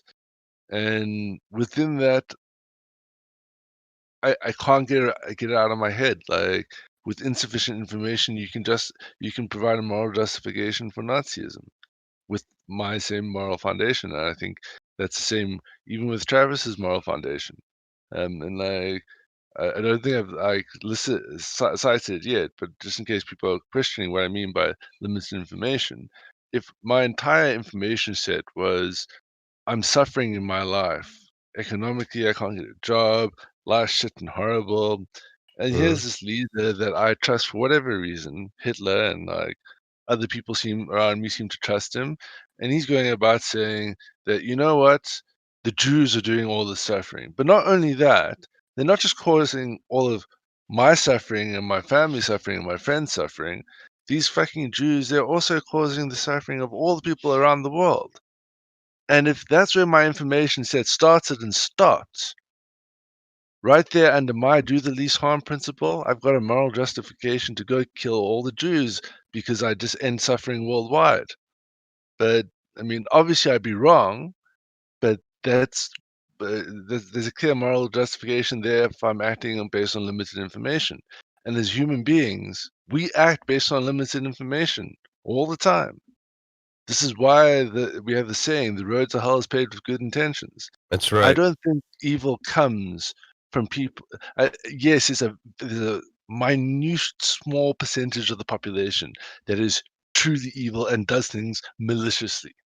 But the overwhelming majority of harm and evil and immorality we see in the world stems from people committing actions with the best of intentions, thinking they're morally correct, but they're just basically acting on limited information. Yeah, well, I would think that somebody who says they are morally good from birth means that for them to become morally bad, it wasn't their fault, which is a problematic situation to place society in where no one is at fault for their shortcomings. So when you were born not good. Because if you were born good and something bad happened, you wouldn't be responsible.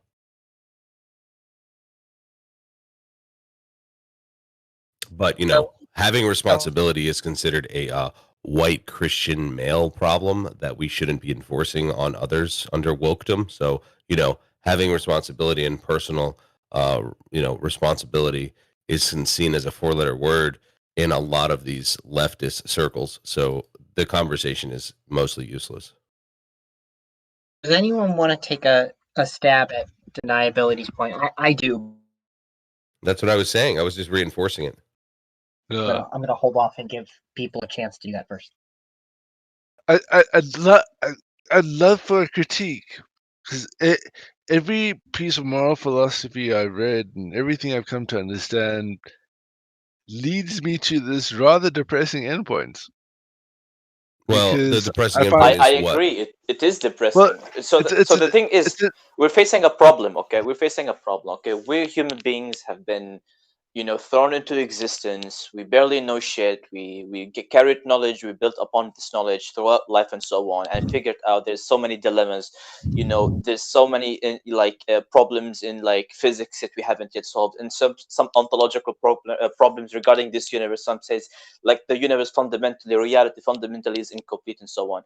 Like, unless we actually take an humble and honest approach to what is reality, what is life, what is the meaning of life, and trying to understand those concepts fundamentally and deeply, if they exist or don't exist, okay, then we can go to the next step and then approach like, okay, then what does it mean to be a moral agent? How does it mean to be actually good? What is evil? What is good?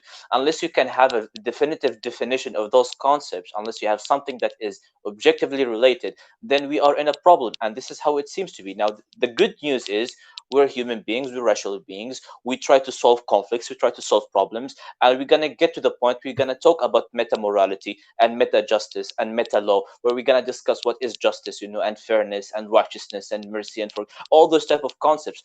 Those concepts are developed to inevitably solve conflicts without resulting to the harm and inflicting suffering on human But beings. There but is we can say there's a direction to that forwards, but when it comes to more ambiguous things like gayness and lesbians and the relationship between those people, those things become more vague, but still some people still enforce their own morality on those people, even though we know those people don't kill people, even though we know those people don't really harm you in any way, shape, or form. We're not talking about a country that rapes and pillage and we say we stand and we do nothing. Nobody is saying so. But we can't say, oh, those people are gay, therefore we need to burn them on a stake. Or those people, or this girl looks like a witch, she does magic. So therefore we need to throw them into the. So this is where the problem is basically we can agree to a fundamental part where like you don't harm me, I don't harm you, you don't lie to me, I don't lie to you, because game theory comes in and it plays really nice.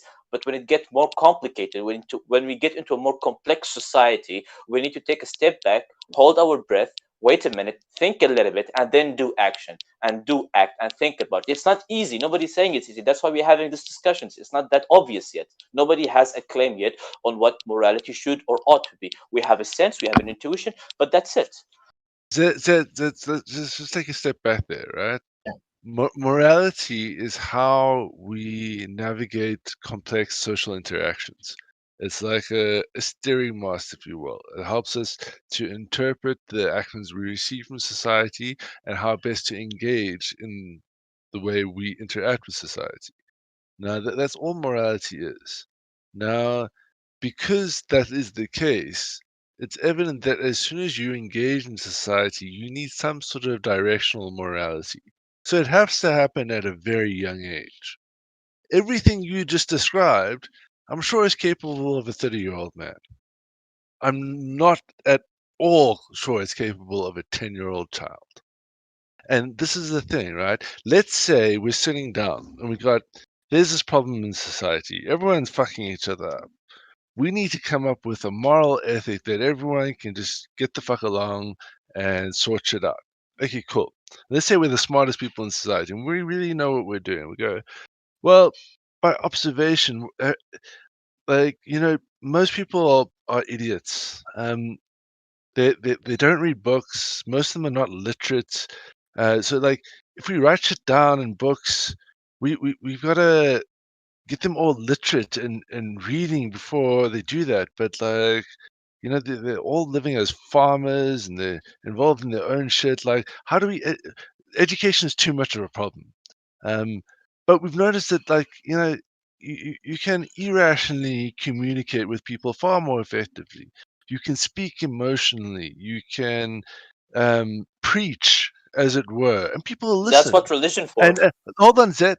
And what will they listen to? If they're not going to listen to this rational voice, and we've got these clear indications that they'll listen to these irrational voices, these charismatic people, and the people love stories, So I don't know. Yeah, maybe that's the solution. Maybe we decide a system of moral codes, and we weave them into stories, because it's the form of entertainment and education that people enjoy the most. And it seems to be capable of being received by the broadest audience if it's done in this format. Bam, you've got religion. Now that you've got religion, you're saying, let's throw the God out of religion. Let's abandon it. Okay, cool. Totally with you. But what you need to do is you need to come up with a new system.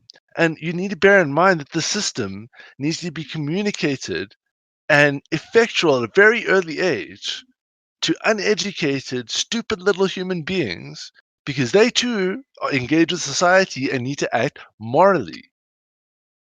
So if we're not going to do it the way we figure out how to do it, how do you propose we meet that challenge of getting society moral from the very get-go? Taking in everything we know about the human developmental psychology, and that is pretty much impossible below the age of 16. To do it otherwise, it is.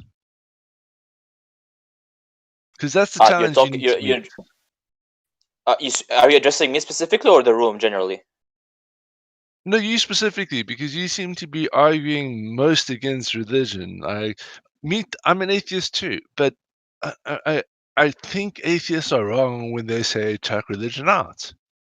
I struggle as an atheist because I deal with it seriously, and it's not clear to me it's a better way to go than religion, for multiple reasons. One of the ones I just pointed to you is how to effectively communicate a system of morals. Religion gets that right far better than rational education ever could. That's a fair point. That's a legitimate point. I agree with you. There is need to be some more effort to actually communicate a moral system with the people, with the laymen, with the children, and so on. But I think, at least that is my approach so far, is that we need to understand things like how do you call it? Like in many ancient traditions, and even in Christianity, you have the old wise man. The old people that have went through experience, acquired knowledge over time, and they seek and people seek them for advices and how to act and how to do certain things. And this is the way humanity has been going through. This is the direction. You have kids, you teach them how to act. You have kids that come up to you and ask, can you help me with this? Why is this happening? Why the teacher yelled at me? Did I do something wrong? All this type of stuff. There's always a communication between the old people and the young people and how they get informed. And you can actually also inform the younger people with your own way, with your own methods. My main focus, okay, is to get things into an ontological, philosophical, deep level on those key questions. When we talk about, like what's the purpose of morality? Okay, let's say it's the purpose. Let's say someone may say, like someone like me would say, is to maximize my own will and desires. Now we know, for example, the source of my own moral system. Now someone may different else has a different way of moral systems. Is to please God, for example. Okay. Now the thing is, okay, there might be some overlaps, there might be some similarities, and that is fine. But again, I'm interested more about like the deep questions that we need to answer and think of, and then later on we can mediate the medium between like very complicated rational stuff and this type of things to the layman people. I think this is how it should be. You can do both simultaneously if you really want to, and we have done it organically, where we progress. We haven't accepted gays before, now we accept them. We haven't accepted transgender before, and now we're on the way to accept them. We have looked at slave and African people as subhumans before, and now we look at them as equals, and so forth. So there's a progression always happening. I'm happy to see that happen. But again, like I'm interested about like the fundamental, the ontological arguments of like morality and ethics and life and so on. And at least this is my own approach. If you have a different approach, I welcome it. But we can work together, maybe, and that's how it works. I just want to encourage you guys to engage in the YouTube chat. I just dropped the link at Live Pangburn Philosopher. It looks like YouTube finally showed the link to everyone. So now we got 274 people in the room. Yeah, so, what in the world, dude? That's so YouTube, weird. That was like a 1 hour delay or something. I know, Fucking man. assholes. That's such so whack. Fucking pricks. Yeah. Sucks. Someone spelled censorship wrong. Oh. Just get in there and help. Maybe he did that on purpose. Like that's actually pretty smart. That's like 4D chess right there. Some 4D chess right there. I think. See, this is what I'm talking about. Yelpy Don says religion is the evil. Hitchens knew this. Yes. See, this is the situation that we're in, and unfortunately, I'm unable to even exist without this. It's pretty vague. I love the book "Religion Poisons Everything" by Hitchens, which is really shows the context of how religion does poison things. But I disagree with them. I disagree with religion being the cause. I think humanity uses whatever is in front of them, right, to poison a situation. We are the good and we're the bad. We are mostly good and we are bad. But if you think that the bad does not come with the good, well, then you're naive and you don't understand consequences. And I think when it comes to what Hitchens is trying to say there, the part, like I said, that I disagree with is, there's also people that have faith that are really good people, and I'm married to a Christian wife, and she's made me into a better person.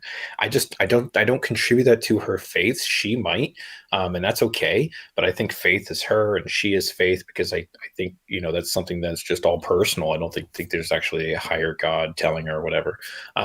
So for me, I just look at that as I'm just going to judge people. I'm just going to judge characters. And yes, there's things that somebody comes up to me and says, oh, I'm Jewish, or oh, I'm Christian, or oh, okay, that's cool. I can kind of see where you would be, but I know plenty of Jews and Christians that also would like kick you to the side of the street and not give two fucks about you. So, you know, it's really coming down to how we work with people, how we judge people on a case by case, and the morality that we find in the middle, rather than these fucking labels that you really don't know. Like, you really don't know. Someone could have the most hardest of faiths, but like to your point, Pangburn of the Westboro Baptist Church, it's like, these people are Christian, right? So, but would you take them and just be like, hey, absolutely, I love these people, they're awesome? No, you'd be yelling at them with them and arguing with them and being like, what you guys are doing is completely wrong. It's not okay.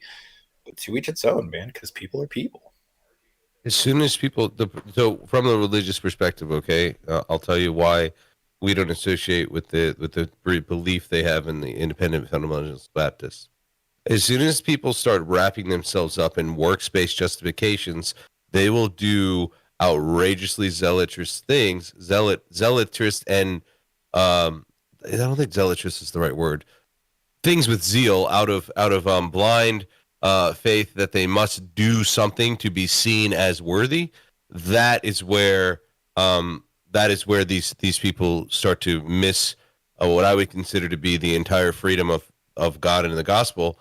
And so once you start seeing that, you're going to see people like works-based justification groups like Catholic, like Muslims, like independent fundamentalist Baptists, like Mormons, Jehovah's Witness.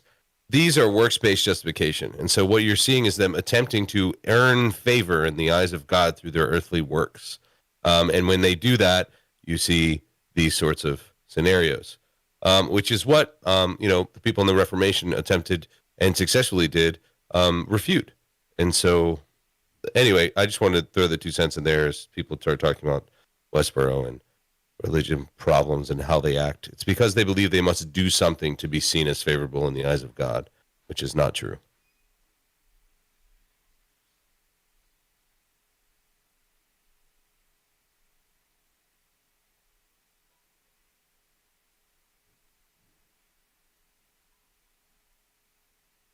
What if we start giving people participation trophies? Like Shit. in this subject, because where was my mind going with that? Something like that reminds me of the like Chinese. They need an attaboy is what you're saying? Like they need like a way to go, man. Chinese have a scale right now where they're trying to monitor individuals, and so Social, you actually have social credits. Credit score. So that is a bad idea. Score. Yeah, I don't know. Well, we could say it's bad, or we could say it's good. But for them, maybe it pushes them more towards a better society. We got to find out. But it's interesting. Well, it wouldn't be better. It would be the society that the state deems as good. It's not better. It's society by the standard of the state. Well, you have credit right now, right? Like if you go get a loan, someone's saying, "Hey, how you don't good have are you to, at paying dude." your loans? Actually, a lot of Christians don't agree with that. Neither do I. Credit's not ideal. I don't operate on credit. You don't operate. Well, I mean, don't you find? Well, there's some cash, there's some pros thing. There's some pros and cons to credit. Like I totally get how you can get into debt. I think the cons outweigh the pros. But, I don't know. Yeah, I mean, you can't pay your debt. It's much worse than not having something. Well, then you're just coming down to people like what's really important lending and stuff like that. No, I'm coming down to like responsibility. Well, what's really important is my family, right? And me taking care of my family. Now, I can either say, hey, in order to take care of my family, I need to be in a house, right, with X amount of rooms, roughly around this size, and hopefully like a yard or something like that for my kids to explore.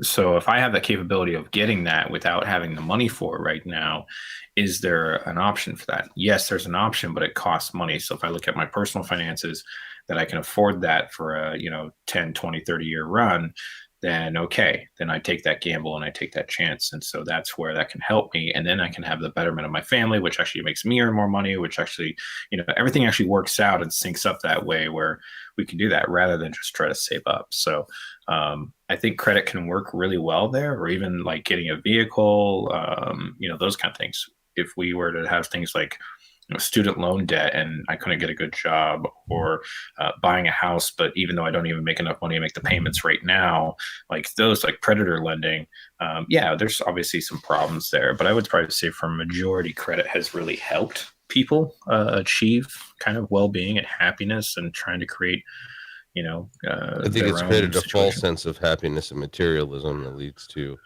these issues we have with mental health. But that's what I would say. Well, I don't know if credit is responsible for materialism. I think that's more of a mindset. I think it enables it, man. People. Well, yeah, but you don't throw out the baby with the bathwater, So it's like, yeah, it might enable it, but then you just have to change things like predatory lending, right? You don't give to people that, and that's where credit comes in. It says this guy has a very bad time of paying his bills, so we're not going to give him another loan. Like, sorry. And so I look at that as a social thing of like, if you have people that are causing issues and causing problems socially, should we rate them and give them a score? And that's what China's doing. And the answer is, I just don't. I wish I had the data to show the good and the bad, like I have the credits for, for lending. I think the idea that predatory lending could exist at all is inherent with credit being the nature of credit as far as the nation's finances go requires it, and so lending to those who would be a risk is a part of the business. It's required, but like I said, the negatives do not outweigh the positives in the world of credit. Yeah, the negatives, the positives clearly outweigh the negatives through the credit system. Otherwise, we would have shut it down a long time ago. So people were able to get houses, pay off those houses, and not only pay off those houses, but earn enough equity on those houses to actually buy better houses and better their lives. Additionally, most car loans are paid off well within a lot of time. Most people pay off credit cards. Like, there's just a section of people that don't, or there's predatory lending issues, or there's people that are uneducated in financial responsibility to actually take on some of those things as they do that, and they get in there in bed with a creditor. So I would say that. I think student loans are one of the biggest examples of this problem. Do you think student loans are very predatory? Yes. Access to credit drives the price up. Do you think that's the case? Yes, because it does. Yeah, 100%. That's the problem. Well, it drives it up or it drives it down because of how many you can get out. It depends on what you're talking about. So if you're talking about a neighborhood full of houses that just got built, and then you get a credit company to come in there, then that could fluctuate the price either down or up, depending on the quantity, depending on the time scales, depending on who they're targeting. So because a builder could just be like, listen, if you're going to have everyone just come here and buy now, then here's a deal if everybody can get it done in the next 60 days. But if you're going to make me linger and have to go through every single buyer who has cash, who doesn't have cash, it's going to cost me money too. So Grim, that's not where the problem comes. Just like the problem isn't intrinsic to student loans. The problem is when finance is guaranteed.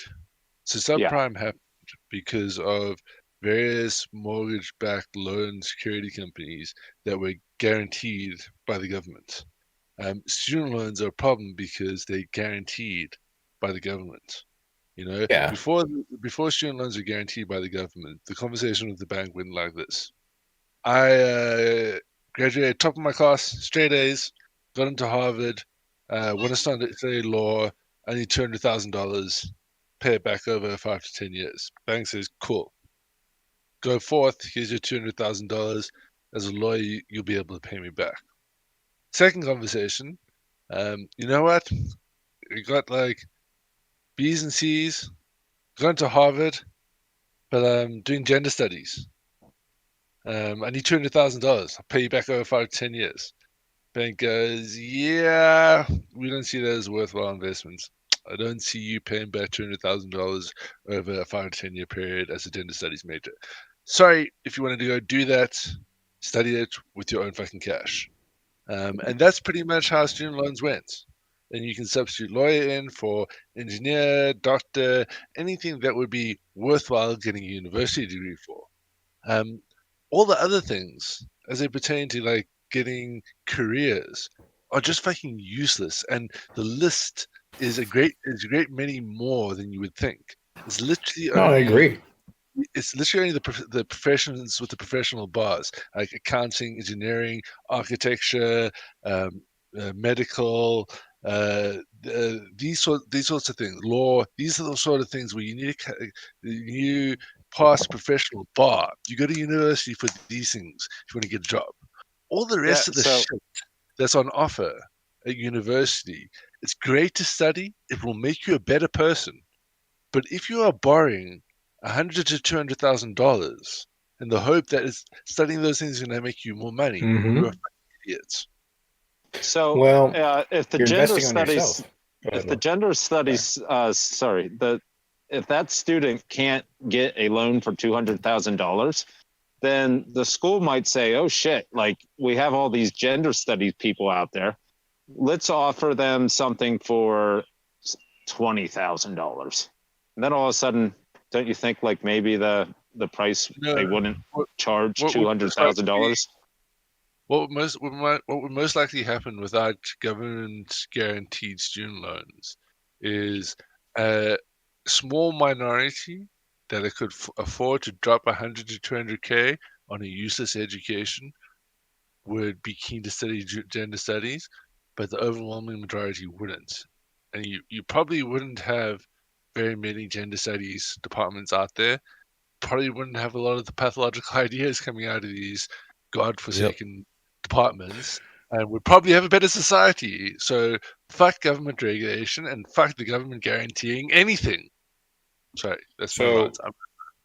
So I know that I know about, there's a lot of people that take out student loans, and you currently have from what I'm looking at, around 14% margin of people that are stuck in that debt, right? And they're taking a risk.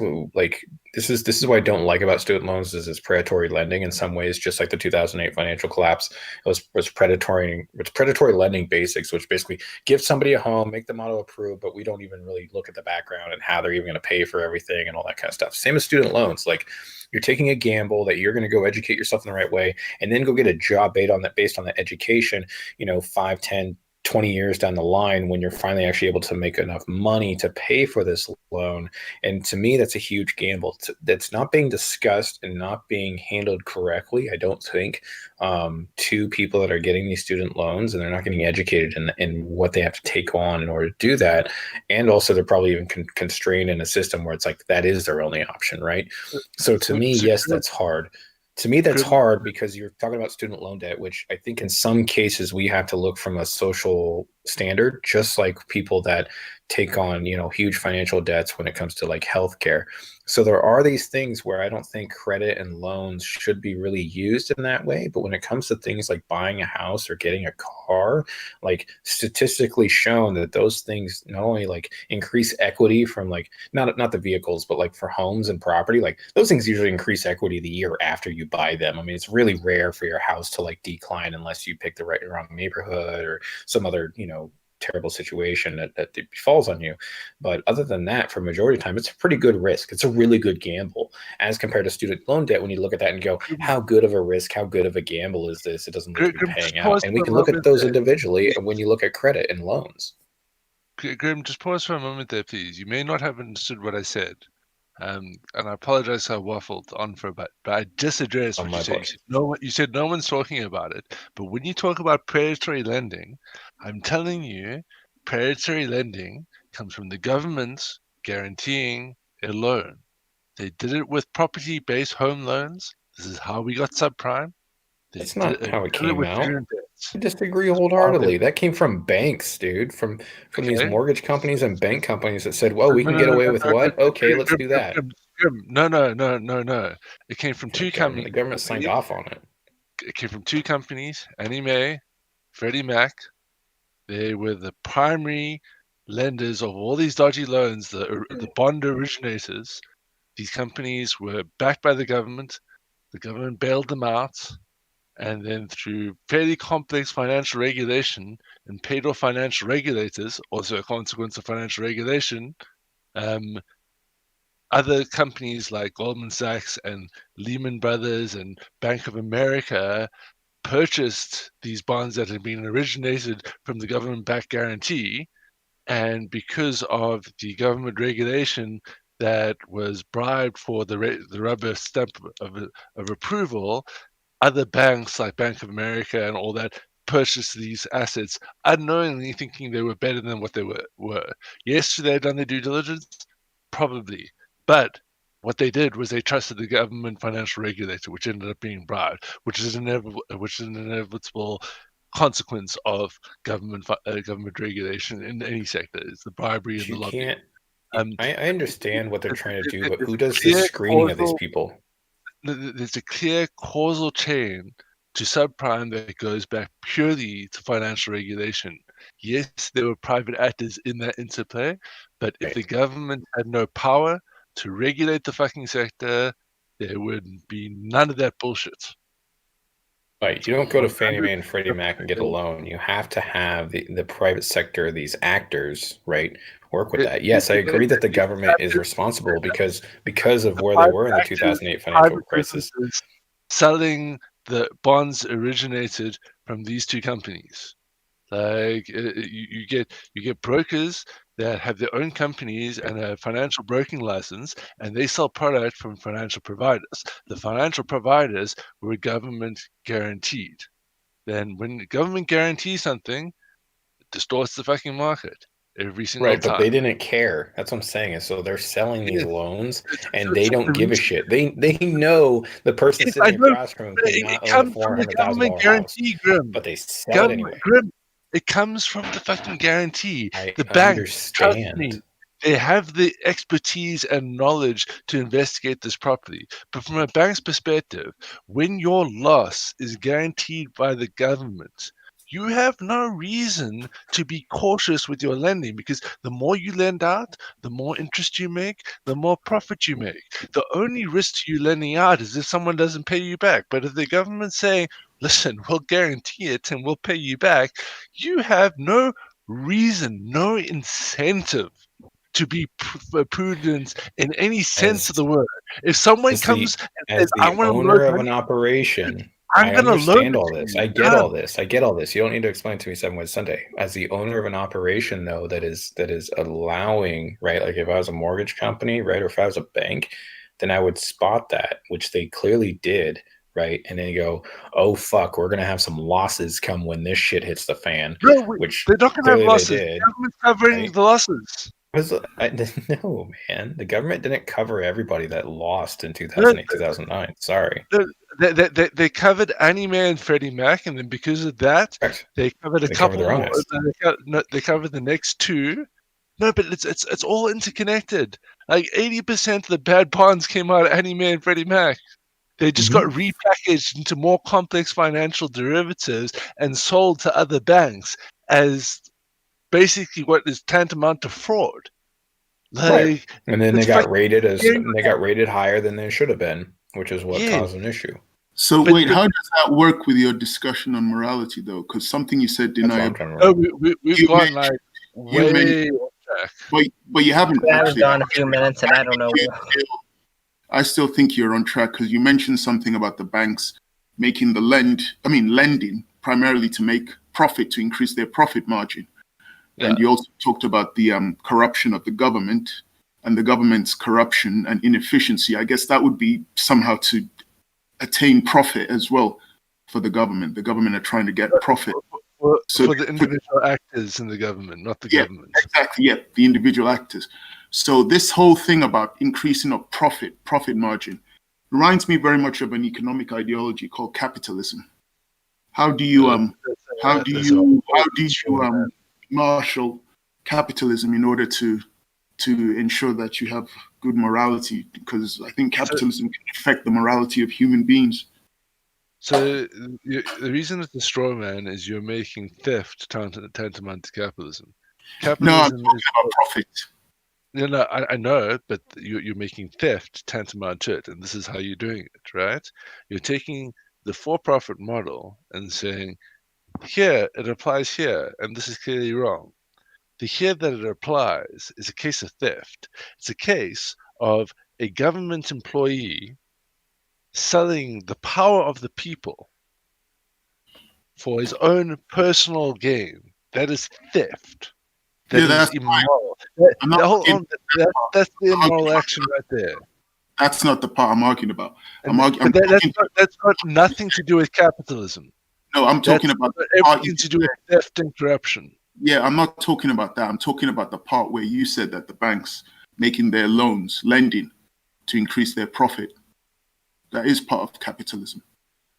So capitalism isn't just simply for profit.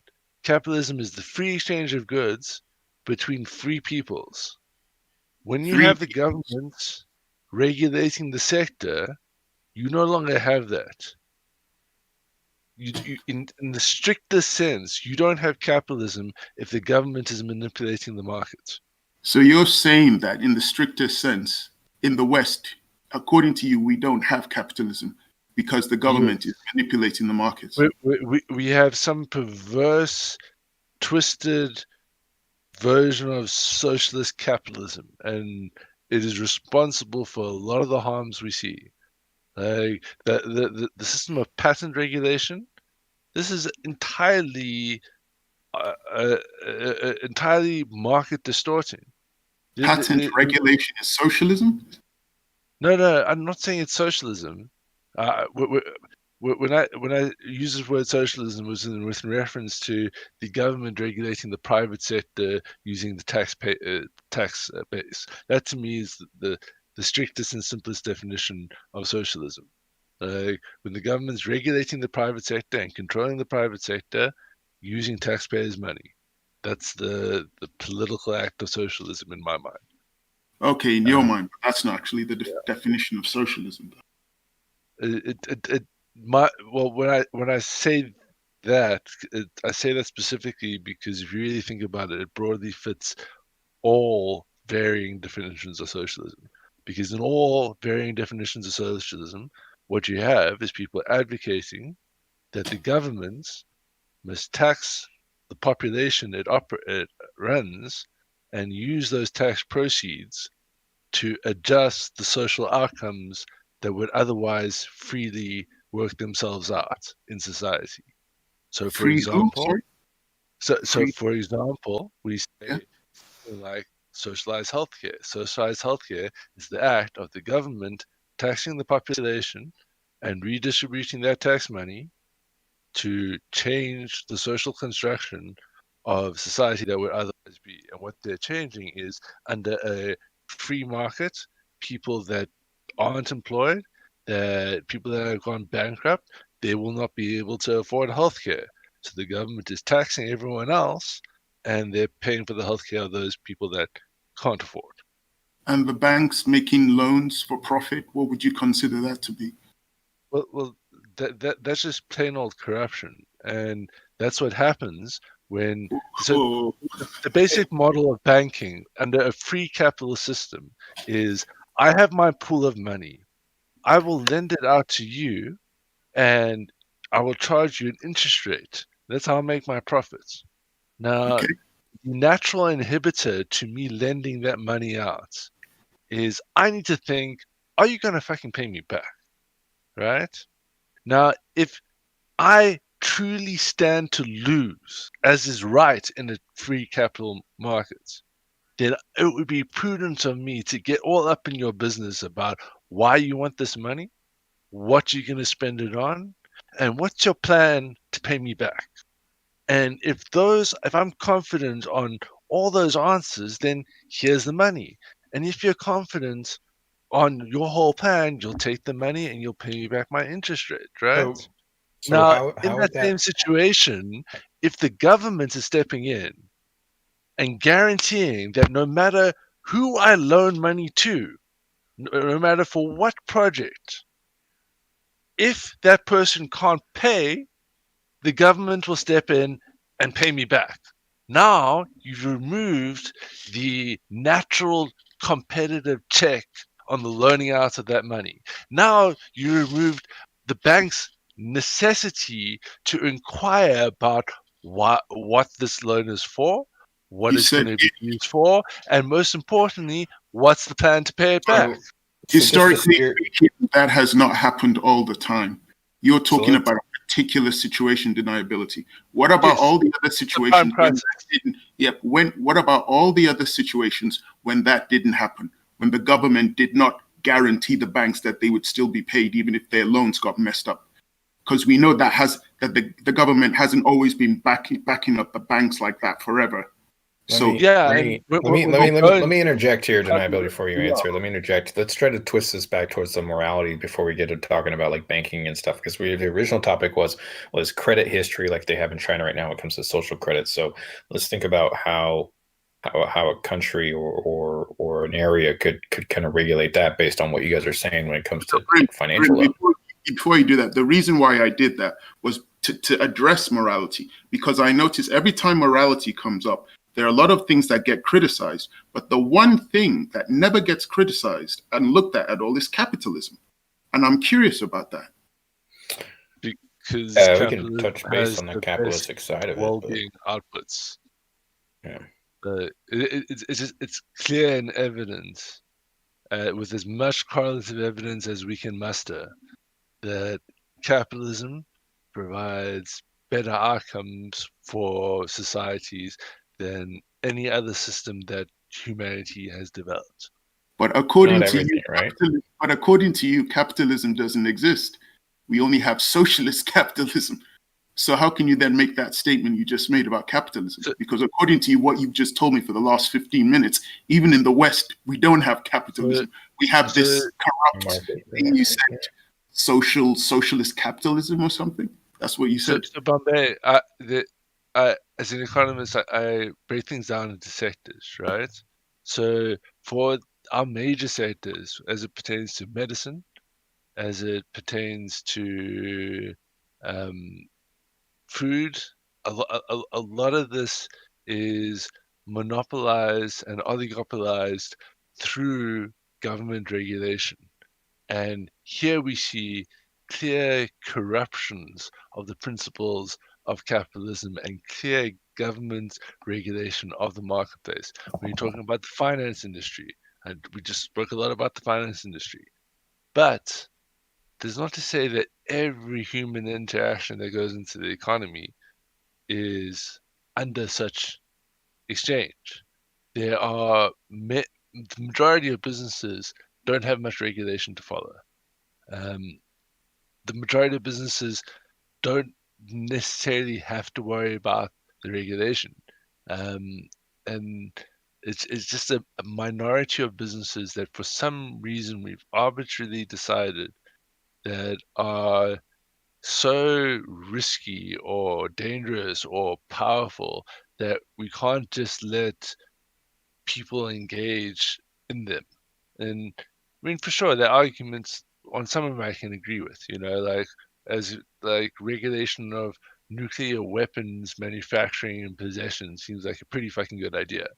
That's something I wouldn't like. I wouldn't want fucking LEG rocking up with like a mini suitcase nuke in his like limo to a party to show how big his or how small his dick is. I think so. I think that's clearly a good regulation, because I can't think of a good use of a nuclear weapon in a free market. But with pretty much everything else, it just seems like we get into dicey territory when we regulate it. When we're talking about food and medicines through the FDA, when we're talking about gun regulation, when we're talking about all these like other things, it's like The I problem don't is see the you point. can't give me a case study, a real life case study of a society or nation that has implemented capitalism in the way you think it should have been done in its purity. We don't have that. So all we have is Can I try to give a different argument here that might help? At least my stance. So I'm rather than what I think deniability was saying, I'm not going to make a point right now about outcomes. I mean, we could do that, but I'm not going to do that. To me, the difference is I don't want a political system that has to violate just to benefit someone in the way that socialism, communism, whatever, fundamentally work or historically have in all cases. is that you need to take something I've earned by force, that's what the government would do, in order to give it to someone else. And I think that's wrong. I don't get to take something that is mine just to give it to someone else. There's certain things we agree to and that I'm willing to agree to, like a police force, military. Those are important. They protect everyone. But in general, I don't want money I earned going to someone else for their personal problem. Capitalism, in its purest form, would not make me do that. And so I prefer it for that reason. But does that mean you don't believe in taxes? No, I believe in taxes for a very, very limited set of things. Right. I said, police force and military being a good example, we need that kind of infrastructure to protect all of us. But a lot of like social programs, not for that. But what if I said, hey, if we donate to the social programs, right, then it'll actually save us money when it comes to like helping out society and the drain on it, right? So if I said like, hey, we need more taxes for the police, because we don't spend money towards like good health care and like mental health, like we just don't, like we just let people do their own things. So therefore we need more of a police state. And we need more enforcement, and like, so it's like, it's troublesome, like, you know what I'm saying? Like, if you understand like where I'm going, where it's like, we should be spending money in things like maybe you have a difference of opinion of, but then clearly if I showed you studies of like, yeah, we need to approach this in a more social mindset, because capitalism doesn't work on every sector, everywhere, for everything. Where I come from, it's we should use socialism here, we should use capitalism here, we should use progressivism here, we should use conservatism here, and then we should see what idea works, what ism, I don't give a fuck you want to call it from. We should use the ideas that work, that have the outcome that is best for the goal that we're trying to seek. In a lot of ways, it's having to save money, right? So when I say we should socialize healthcare in this type of way because it just ridiculously saves us a crap ton of money. We're spending trillions of dollars of healthcare every year. And if we do it this way, then it will save us money and everybody else will mentally, physically be healthier. Shouldn't we be spending our money, even though it might look social, right? With some capitalistic things in some other ways, right? It's a little bit of the mix. I don't care what ism you put on it. So a few things about that. One, I from everything I know of socialism, unless it were to be invented in some crazy way, then it would be socialism. I don't think it belongs anywhere. A mix of conservatism and liberalism, yes, I see a reason for that in certain domains. As far as the point, I'm not concerned about the money portion. I mean, I don't want like large amounts of my income going to taxes, but my main thing isn't how much money is getting spent. It's why you're taking it and what are you spending it on. And to kind of go with the example you said, maybe you didn't mean this specifically, but the example of like physical and mental health, that doesn't do anything for the police argument. People have physical and mental failings, okay, but just because we have more people with those failings who can't figure it out for whatever reason doesn't mean we need more police. So you still don't need my money. And frankly, the way the system ideally would work, and it's hard to say because for example, but in theory, if we're not paying for programs, you take less of everyone's money, and then everyone has more money to go do things with. So people who maybe don't have the financial resources to go get themselves help for whatever they need would have that much more because they're not losing it in their taxes. It's not paying for that thing already. They can pay for themselves and not everyone plus themselves, and then not have enough money to compensate the rest of themselves. Makes sense. Yeah, but we have about 500,000 people that are homeless. A little over 500,000 people that are homeless. So that's we still have a lot of issues on that. And then when it comes to the people that we take care of that supposedly still have money, but yet we still pay for when they go to the hospital, right? Like we can clearly see that two things are true. When you tax really high, there's a lot of consequences, right? And when you tax really low, there's a lot of consequences. So I would say that it's somewhere in the middle about how we regulate not only how much we collect in tax, but we also regulate where we're putting it and the ideas that we're putting it for to save us money, yet better society around us. because that's what your taxes are supposed to be meant for, is to fund the government to make good decisions so that we can all live in a healthy society. I don't want to go out and fix my own damn roads. I don't want to go out and help people if there's mental illness, right? So that I can just walk down the street. So for me, I look at that as like, listen, I got no problem with you collecting taxes. I got no problem with it being 90%, as I got no problem with it being 9%. I just need to know what I'm getting out of it with the bang for my buck, right? And if that's a socialist program, I don't care. Show me the results. If it's a capitalistic program, I don't care. Show me the results. It doesn't matter what ism you put on it.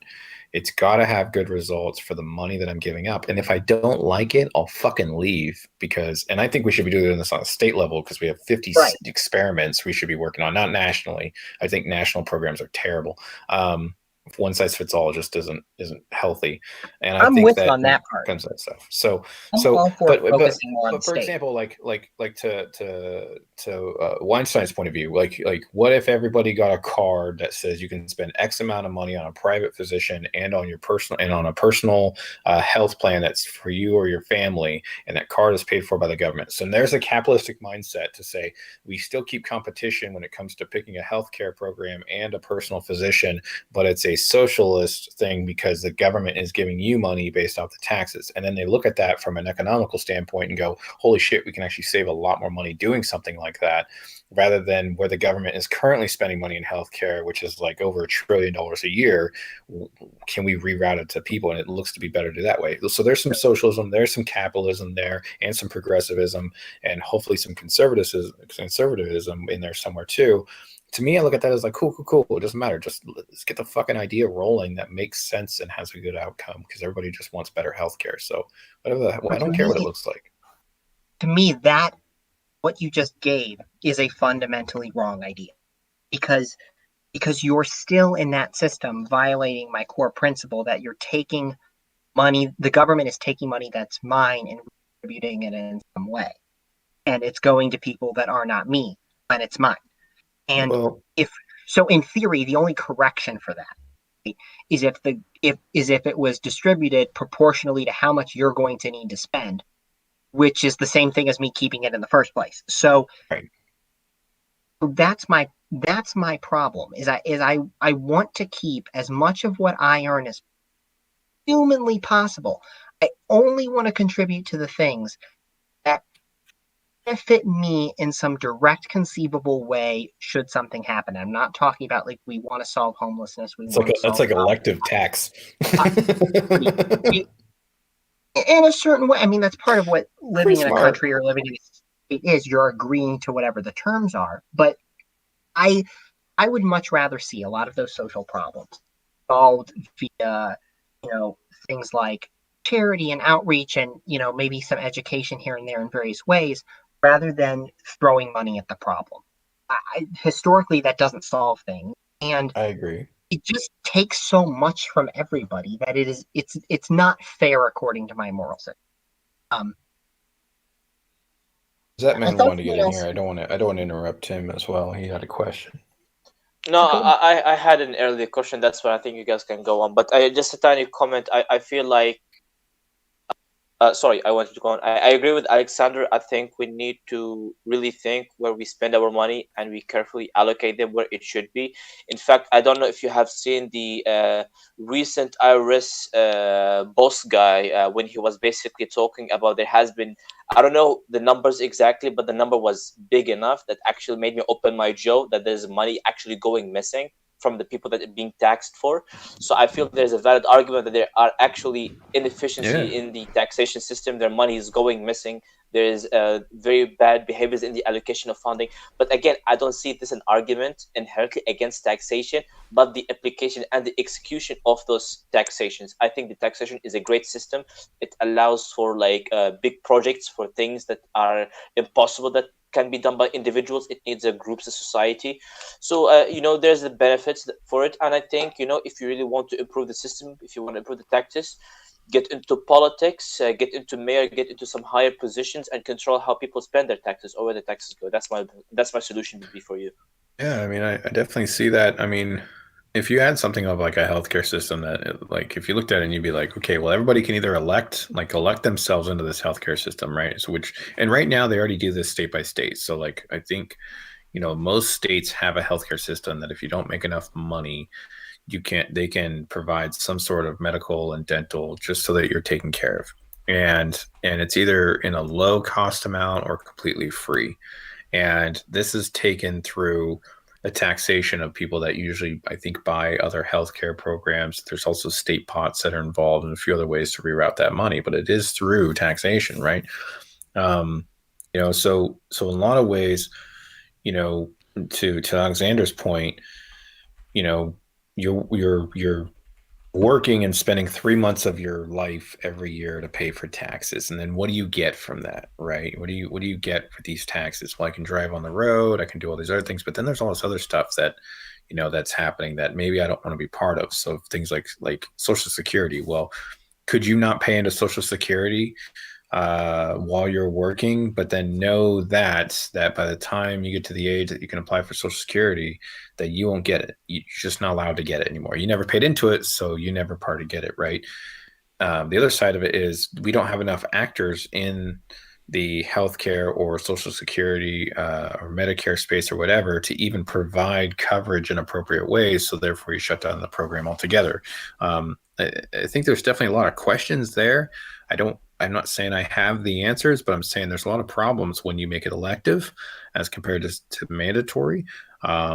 It works different as when you're trying to drive down the road and you didn't pay for the taxes on the road. Everybody mandatorily pays taxes on the road, through the normal state taxes and when you buy gas. So there's definitely a lot of issues though when it comes to something like healthcare, because let's say, Alexander, for you lose your job, you lose everything, it all goes to shit, and you have an appendix burst and you've got $10 to your name. Are you dying or are you going to the ER? Because according to your philosophy, you're just supposed to die. You're saying, I don't want to have nobody take care of me or nothing, so fuck it, I'm dead. Or are you going to go to the ER and say, hey, help save me? And they're going to go, how much money do you have? And you're like, I have $10. And they're like, you don't have enough money for a appendectomy. I can't remember the term. Appendectomy. Appendectomy, thank you. And you don't have enough money for an appendectomy, so we're going to just, kick you to the street, or they're going to take care of you. Well, they take care of you, and they do this, and they consistently do this, and to the point where our government spends, like I said, almost $1 trillion a year in the healthcare system. And so who does that come from? The people that want to pay taxes to it? Now I got to pay for it because I decided to elect into a system and you didn't. And now I got to take care of your appendectomy. So there's a lot of questions and confusion there when you're like, I don't want to pay for these programs. You one thing you missed though, Grim, is that in Alexander's moral foundation, you in particular, Grim, have to pay for everyone's appendectomies. Right. But Travis, you live in Canada. Is that a problem for you? No, I meant you personally have to pay for every individual. Oh yes. Let's see. Let me check. Nope, I don't have enough money for every appendectomy in the United States being performed today. Fuck. Sorry, I'm out of money on that one. Travis, to your point, you live in Canada. Yeah. You have socialized healthcare.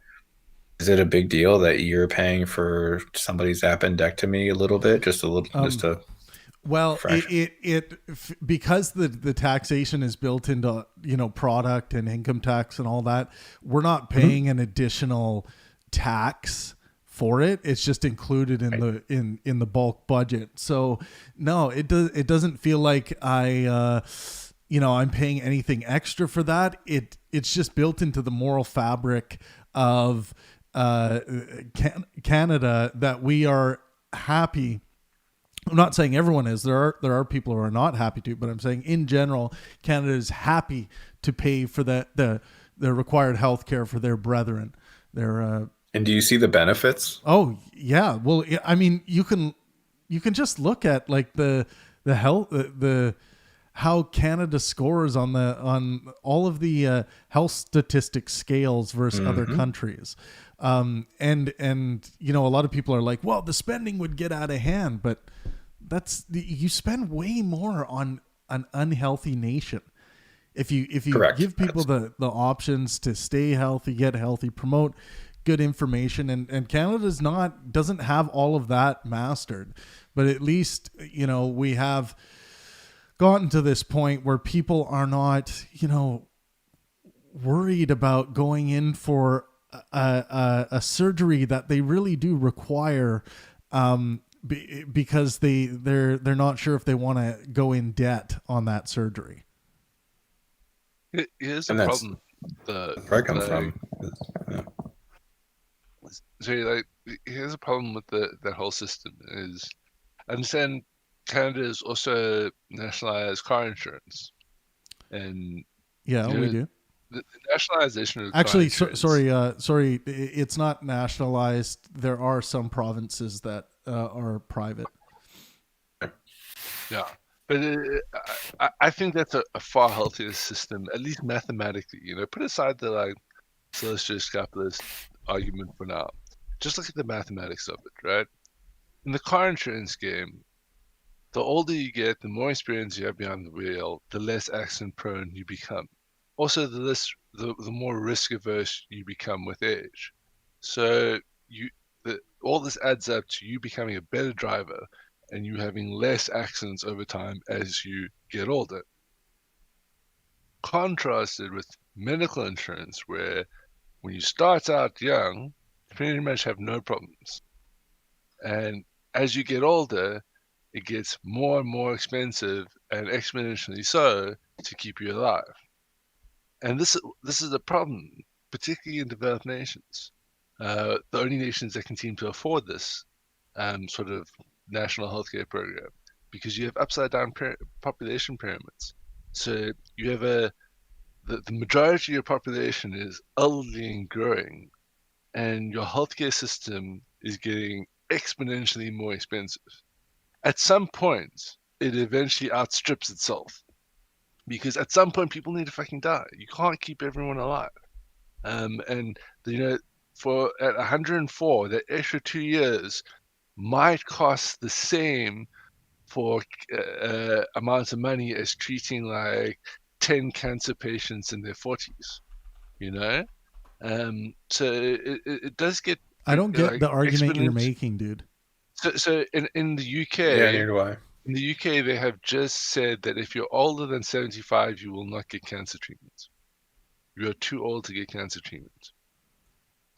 This is because their system is buckling under the pressure of providing cancer treatment to the entire population, because it gets exponentially more expensive, because the older you get, the more it costs, and it is thus just simply mathematically unsustainable. Well, we don't have that problem in Canada. So I don't know Not yet. exactly what the system, the problems with the system is there. But if it got to a point where we couldn't provide cancer treatment for citizens, Canadians would be happy to pay more taxes in general. They'd have no problem with it. We would be happy to pay a cancer tax on goods. That's fine. See, to me, I don't know your stance deniability, but that's fine if Canada wants to do that. I will not move to Canada. I'm perfectly fine with that. So, but don't you think it's the moral thing to do? Like, don't you think it's immoral to tell a 77-year-old, we're sorry, we don't have enough resources to allow you to get cancer treatment? So hold on. I found the answer to your question. The reason you don't exhibit these compounding effects on your healthcare system yet is because Canada has a fairly, tower-shaped pyramid structure. I'm going to drop this here, this image where can I drop it here? And politics, live Pangburn philosopher. There we go.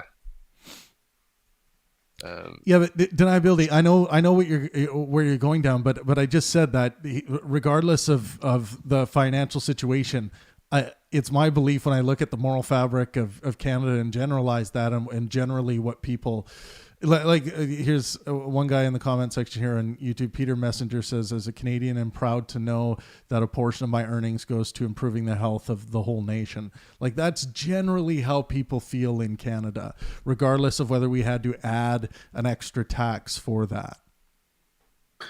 Well, that's how I feel in America. Is that if I look at the health and well-being of our United States, and I see a health pandemic of just bad health pandemic that's sweeping our nation. I see mental health issues. I see dental issues. I see terrible. all these problems, right? And I look at it and I'm going, this doesn't make me feel good to be in this type of society, nor do I see the benefits of it, of having people have this, just having really bad health issues. Like, if anything, it's causing a detriment in how I function and how I get things done, my efficiency, and then me having conversations with other people. So then I'd rather have some sort of healthcare system that we can all go to the hospital, we can all get checked out, we can all make sure our inflammation and our heads are on right, and all these problems, right, are taken care of. Because to me, I feel like society will function better that way, and we can get to other situations and causes that are probably more important, honestly, like child sex trafficking, or the impending doom of our planet when it comes to environmental impact or asteroids or whatever. Like, I'd rather not worry about a bunch of people making decisions that have healthcare issues because they can't afford to go to the fucking hospital, because the hospital is going to charge them $1 million. Go ahead, Grim, your starting point is where you get conflating issues, right? I think everyone would agree with what you just said, but the starting point isn't everyone has great healthcare. The starting point is everyone has no healthcare, right? So the question is, how do we go from 0% healthcare to 100% healthcare for all, right? No, everybody And has the healthcare. one way you don't. No. I think he's talking in this idea of where, like, to begin with, when there's no nation, no one has healthcare. I think is what he's. No. I mean, everybody can go to into an ER right now and get checked out and get taken care of. No, Grim. I think he's creating a hypothetical. He's just saying hypothetically, before we have a nation, before we build a nation, it's like no one has healthcare. Yeah. Yeah. So before we have a society, no one has healthcare. All right. We come together as a society, and we create this thing called healthcare. And no one would disagree with you when you say you want everyone not to worry about it, and it be great for all.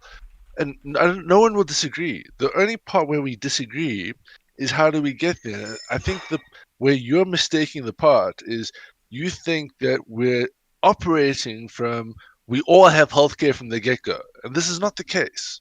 So you're operating as if someone not having healthcare, they are deficient in some manner. This is the incorrect view, right? We come from a base of no healthcare, and we operate within society to acquire things like healthcare, and this brings us upward to a base of 0.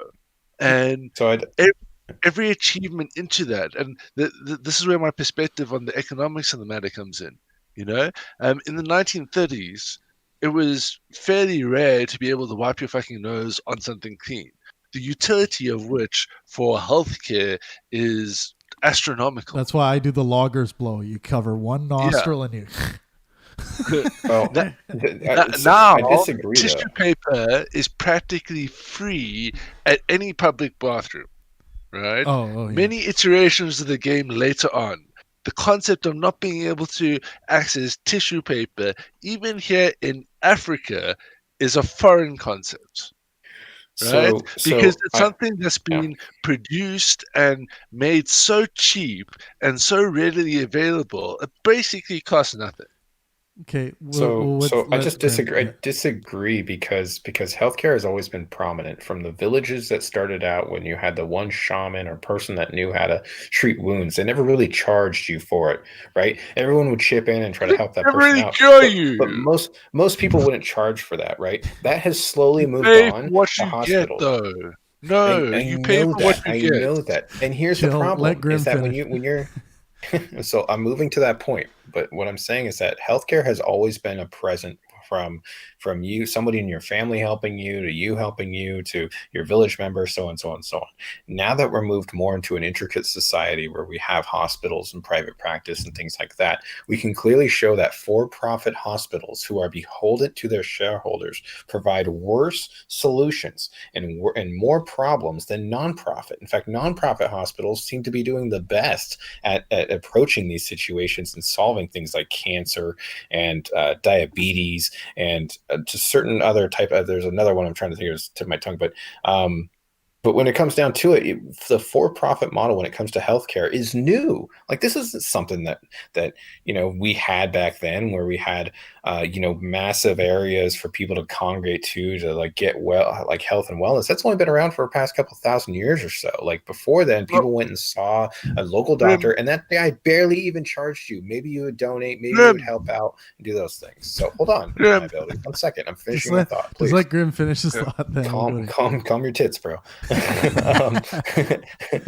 But what I'm just trying to say is that when you actually look at a for-profit right now, especially in the United States where I'm at, these for-profit hospitals, it's not, that is not how you heal people. You don't do it for $1. It doesn't make sense to me. There's a lot of capitalism in it, true, that needs to happen when it comes to products and competition, and I totally get it. We need it there because we need better shit. But the way we approach healthcare, though, I don't think is in a capitalistic only fashion. So, Grim, if you're going to take the current government-regulated, market-distorted and twisted iteration of medicine with government regulation as it pertains to safety and quality assurance, like the FDA or whatever the European fucking equivalent of it is, or we're talking about all these ways the government distorts the market through license hold and all this bullshit and patents and copyright protection and all that bullshit. If you're going to compare that and say it's capitalism, and then on the other side, you're going to go back to shamans charging nothing for offering medicine, which I would more argue is offering nothing. I don't think he's for sure. If you want to build a straw man on both sides and compare them, cool, you can do that. But you're wrong, guys. I want to ask you a question here. This is a really good question from Amanda A in the YouTube chat. Is it moral for the U.S. to hold the patents for the COVID-19 vaccine from nations who have the clean environment to produce them? No. And the South African government, for your information, is going, fuck you. Because we have the ability to create these vaccines, we have the pharmaceutical manufacturing capability, and we're just outright copying it. We printed a law that said, in the case of national emergency, fuck you. Yeah. Well, I mean, so what do you think? Bill Gates spoke on this. Yeah. Bill Gates spoke on this. Oh, by the way, Bill Gates and Melinda Gates, they're on the outs, man. They're getting a divorce. Just FYI. Oh wow! I don't know. Well, I mean, I've heard a legitimate explanation from them, honestly. Bill Gates spoke on it, and basically what he said was we understand that there's other facilities out there. In fact, there was a facility in Canada that basically said we were ready to go. We had everything, basically ready to start producing the vaccine, yet we couldn't have because we couldn't get our hands on the data. We had to pay a premium for that, and they actually didn't even give it to the facility. And what Bill Gates said, who apparently is involved in a lot of this stuff, said along the lines of like, well, these companies and these purchases have already been taken place. They're already happened. And these facilities are the only facilities that are worthy of actually producing the vaccines. And they look at other countries and they look at other facilities and they say that they can't have the vaccines. So for me, I look at it as, okay, I don't know the truth. I don't know if these other facilities say that they're absolutely have the standards and they can definitely do it, because there's places in India that just got it, which met the standards, and there's places in England that got it. So this is happening. It's not just in the United States. And so I think this is most likely from just experience of looking at these, it's just a bunch of labs that say that they got their shit together when really they're not meeting some standards along the lines. Right. That's most likely what's going on, but to say that's happening for sure, I don't know. Man, the biggest question on my mind right now when I'm looking at these, like, these all these ads, People, CNN, and Bill and Melinda Gates divorce. How hot is Bill Gates' new girlfriend going to be? Probably be a robot. She's going to be like one of the Japanese robots. It's like, I built me a geisha, right? Right. This is just the best thing. Like, it's the future, man. It's just what I'm doing. Like, he's going to have the hottest girlfriend ever. Fuck. Yeah, he may be smart, at certain things, but he's not, he's not a leader, and he's not somebody who has all the answers. I don't even think that he's like has all the answers when it comes to even like viruses and like how to like take down pandemics and stuff like that. Like, I don't agree with a lot of stuff he says when it comes to like a computer company and running a computer business. Like, yeah, I'd listen to him all day long, maybe because he built one a long time ago, but not in the modern era. Like, yeah, that's the it's thing. just hard. A lot of people think that, amassing like as much wealth and as much good as he's done with his wealth, all that stuff means that he'll necessarily be like a good philosopher or something like that. And those things don't go hand in hand. But anyways, guys, I want to thank you so much for engaging today. We're going to switch over to Trav's tab. Let's hit the tab. It's time for a beer. And those of you who were engaging, Amanda, Salman, Clark, Peter, who else? Yepley, thank you guys so much for engaging in the YouTube chat. I really appreciate it. This has been Morality Monday with Alexander. Thanks, brother. I really appreciate it. Yeah, absolutely. It's gone many places and all of them good. Yeah, I think that today was just fucking fantastic. But anyways, thank you. If you guys want to join us in the our digital online tavern to shoot the shit and have just some fun conversation, come and join us. Those of you on YouTube, I'm going to drop you the Discord link.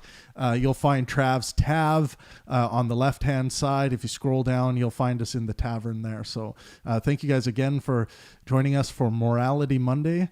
And as always, let art and science inspire.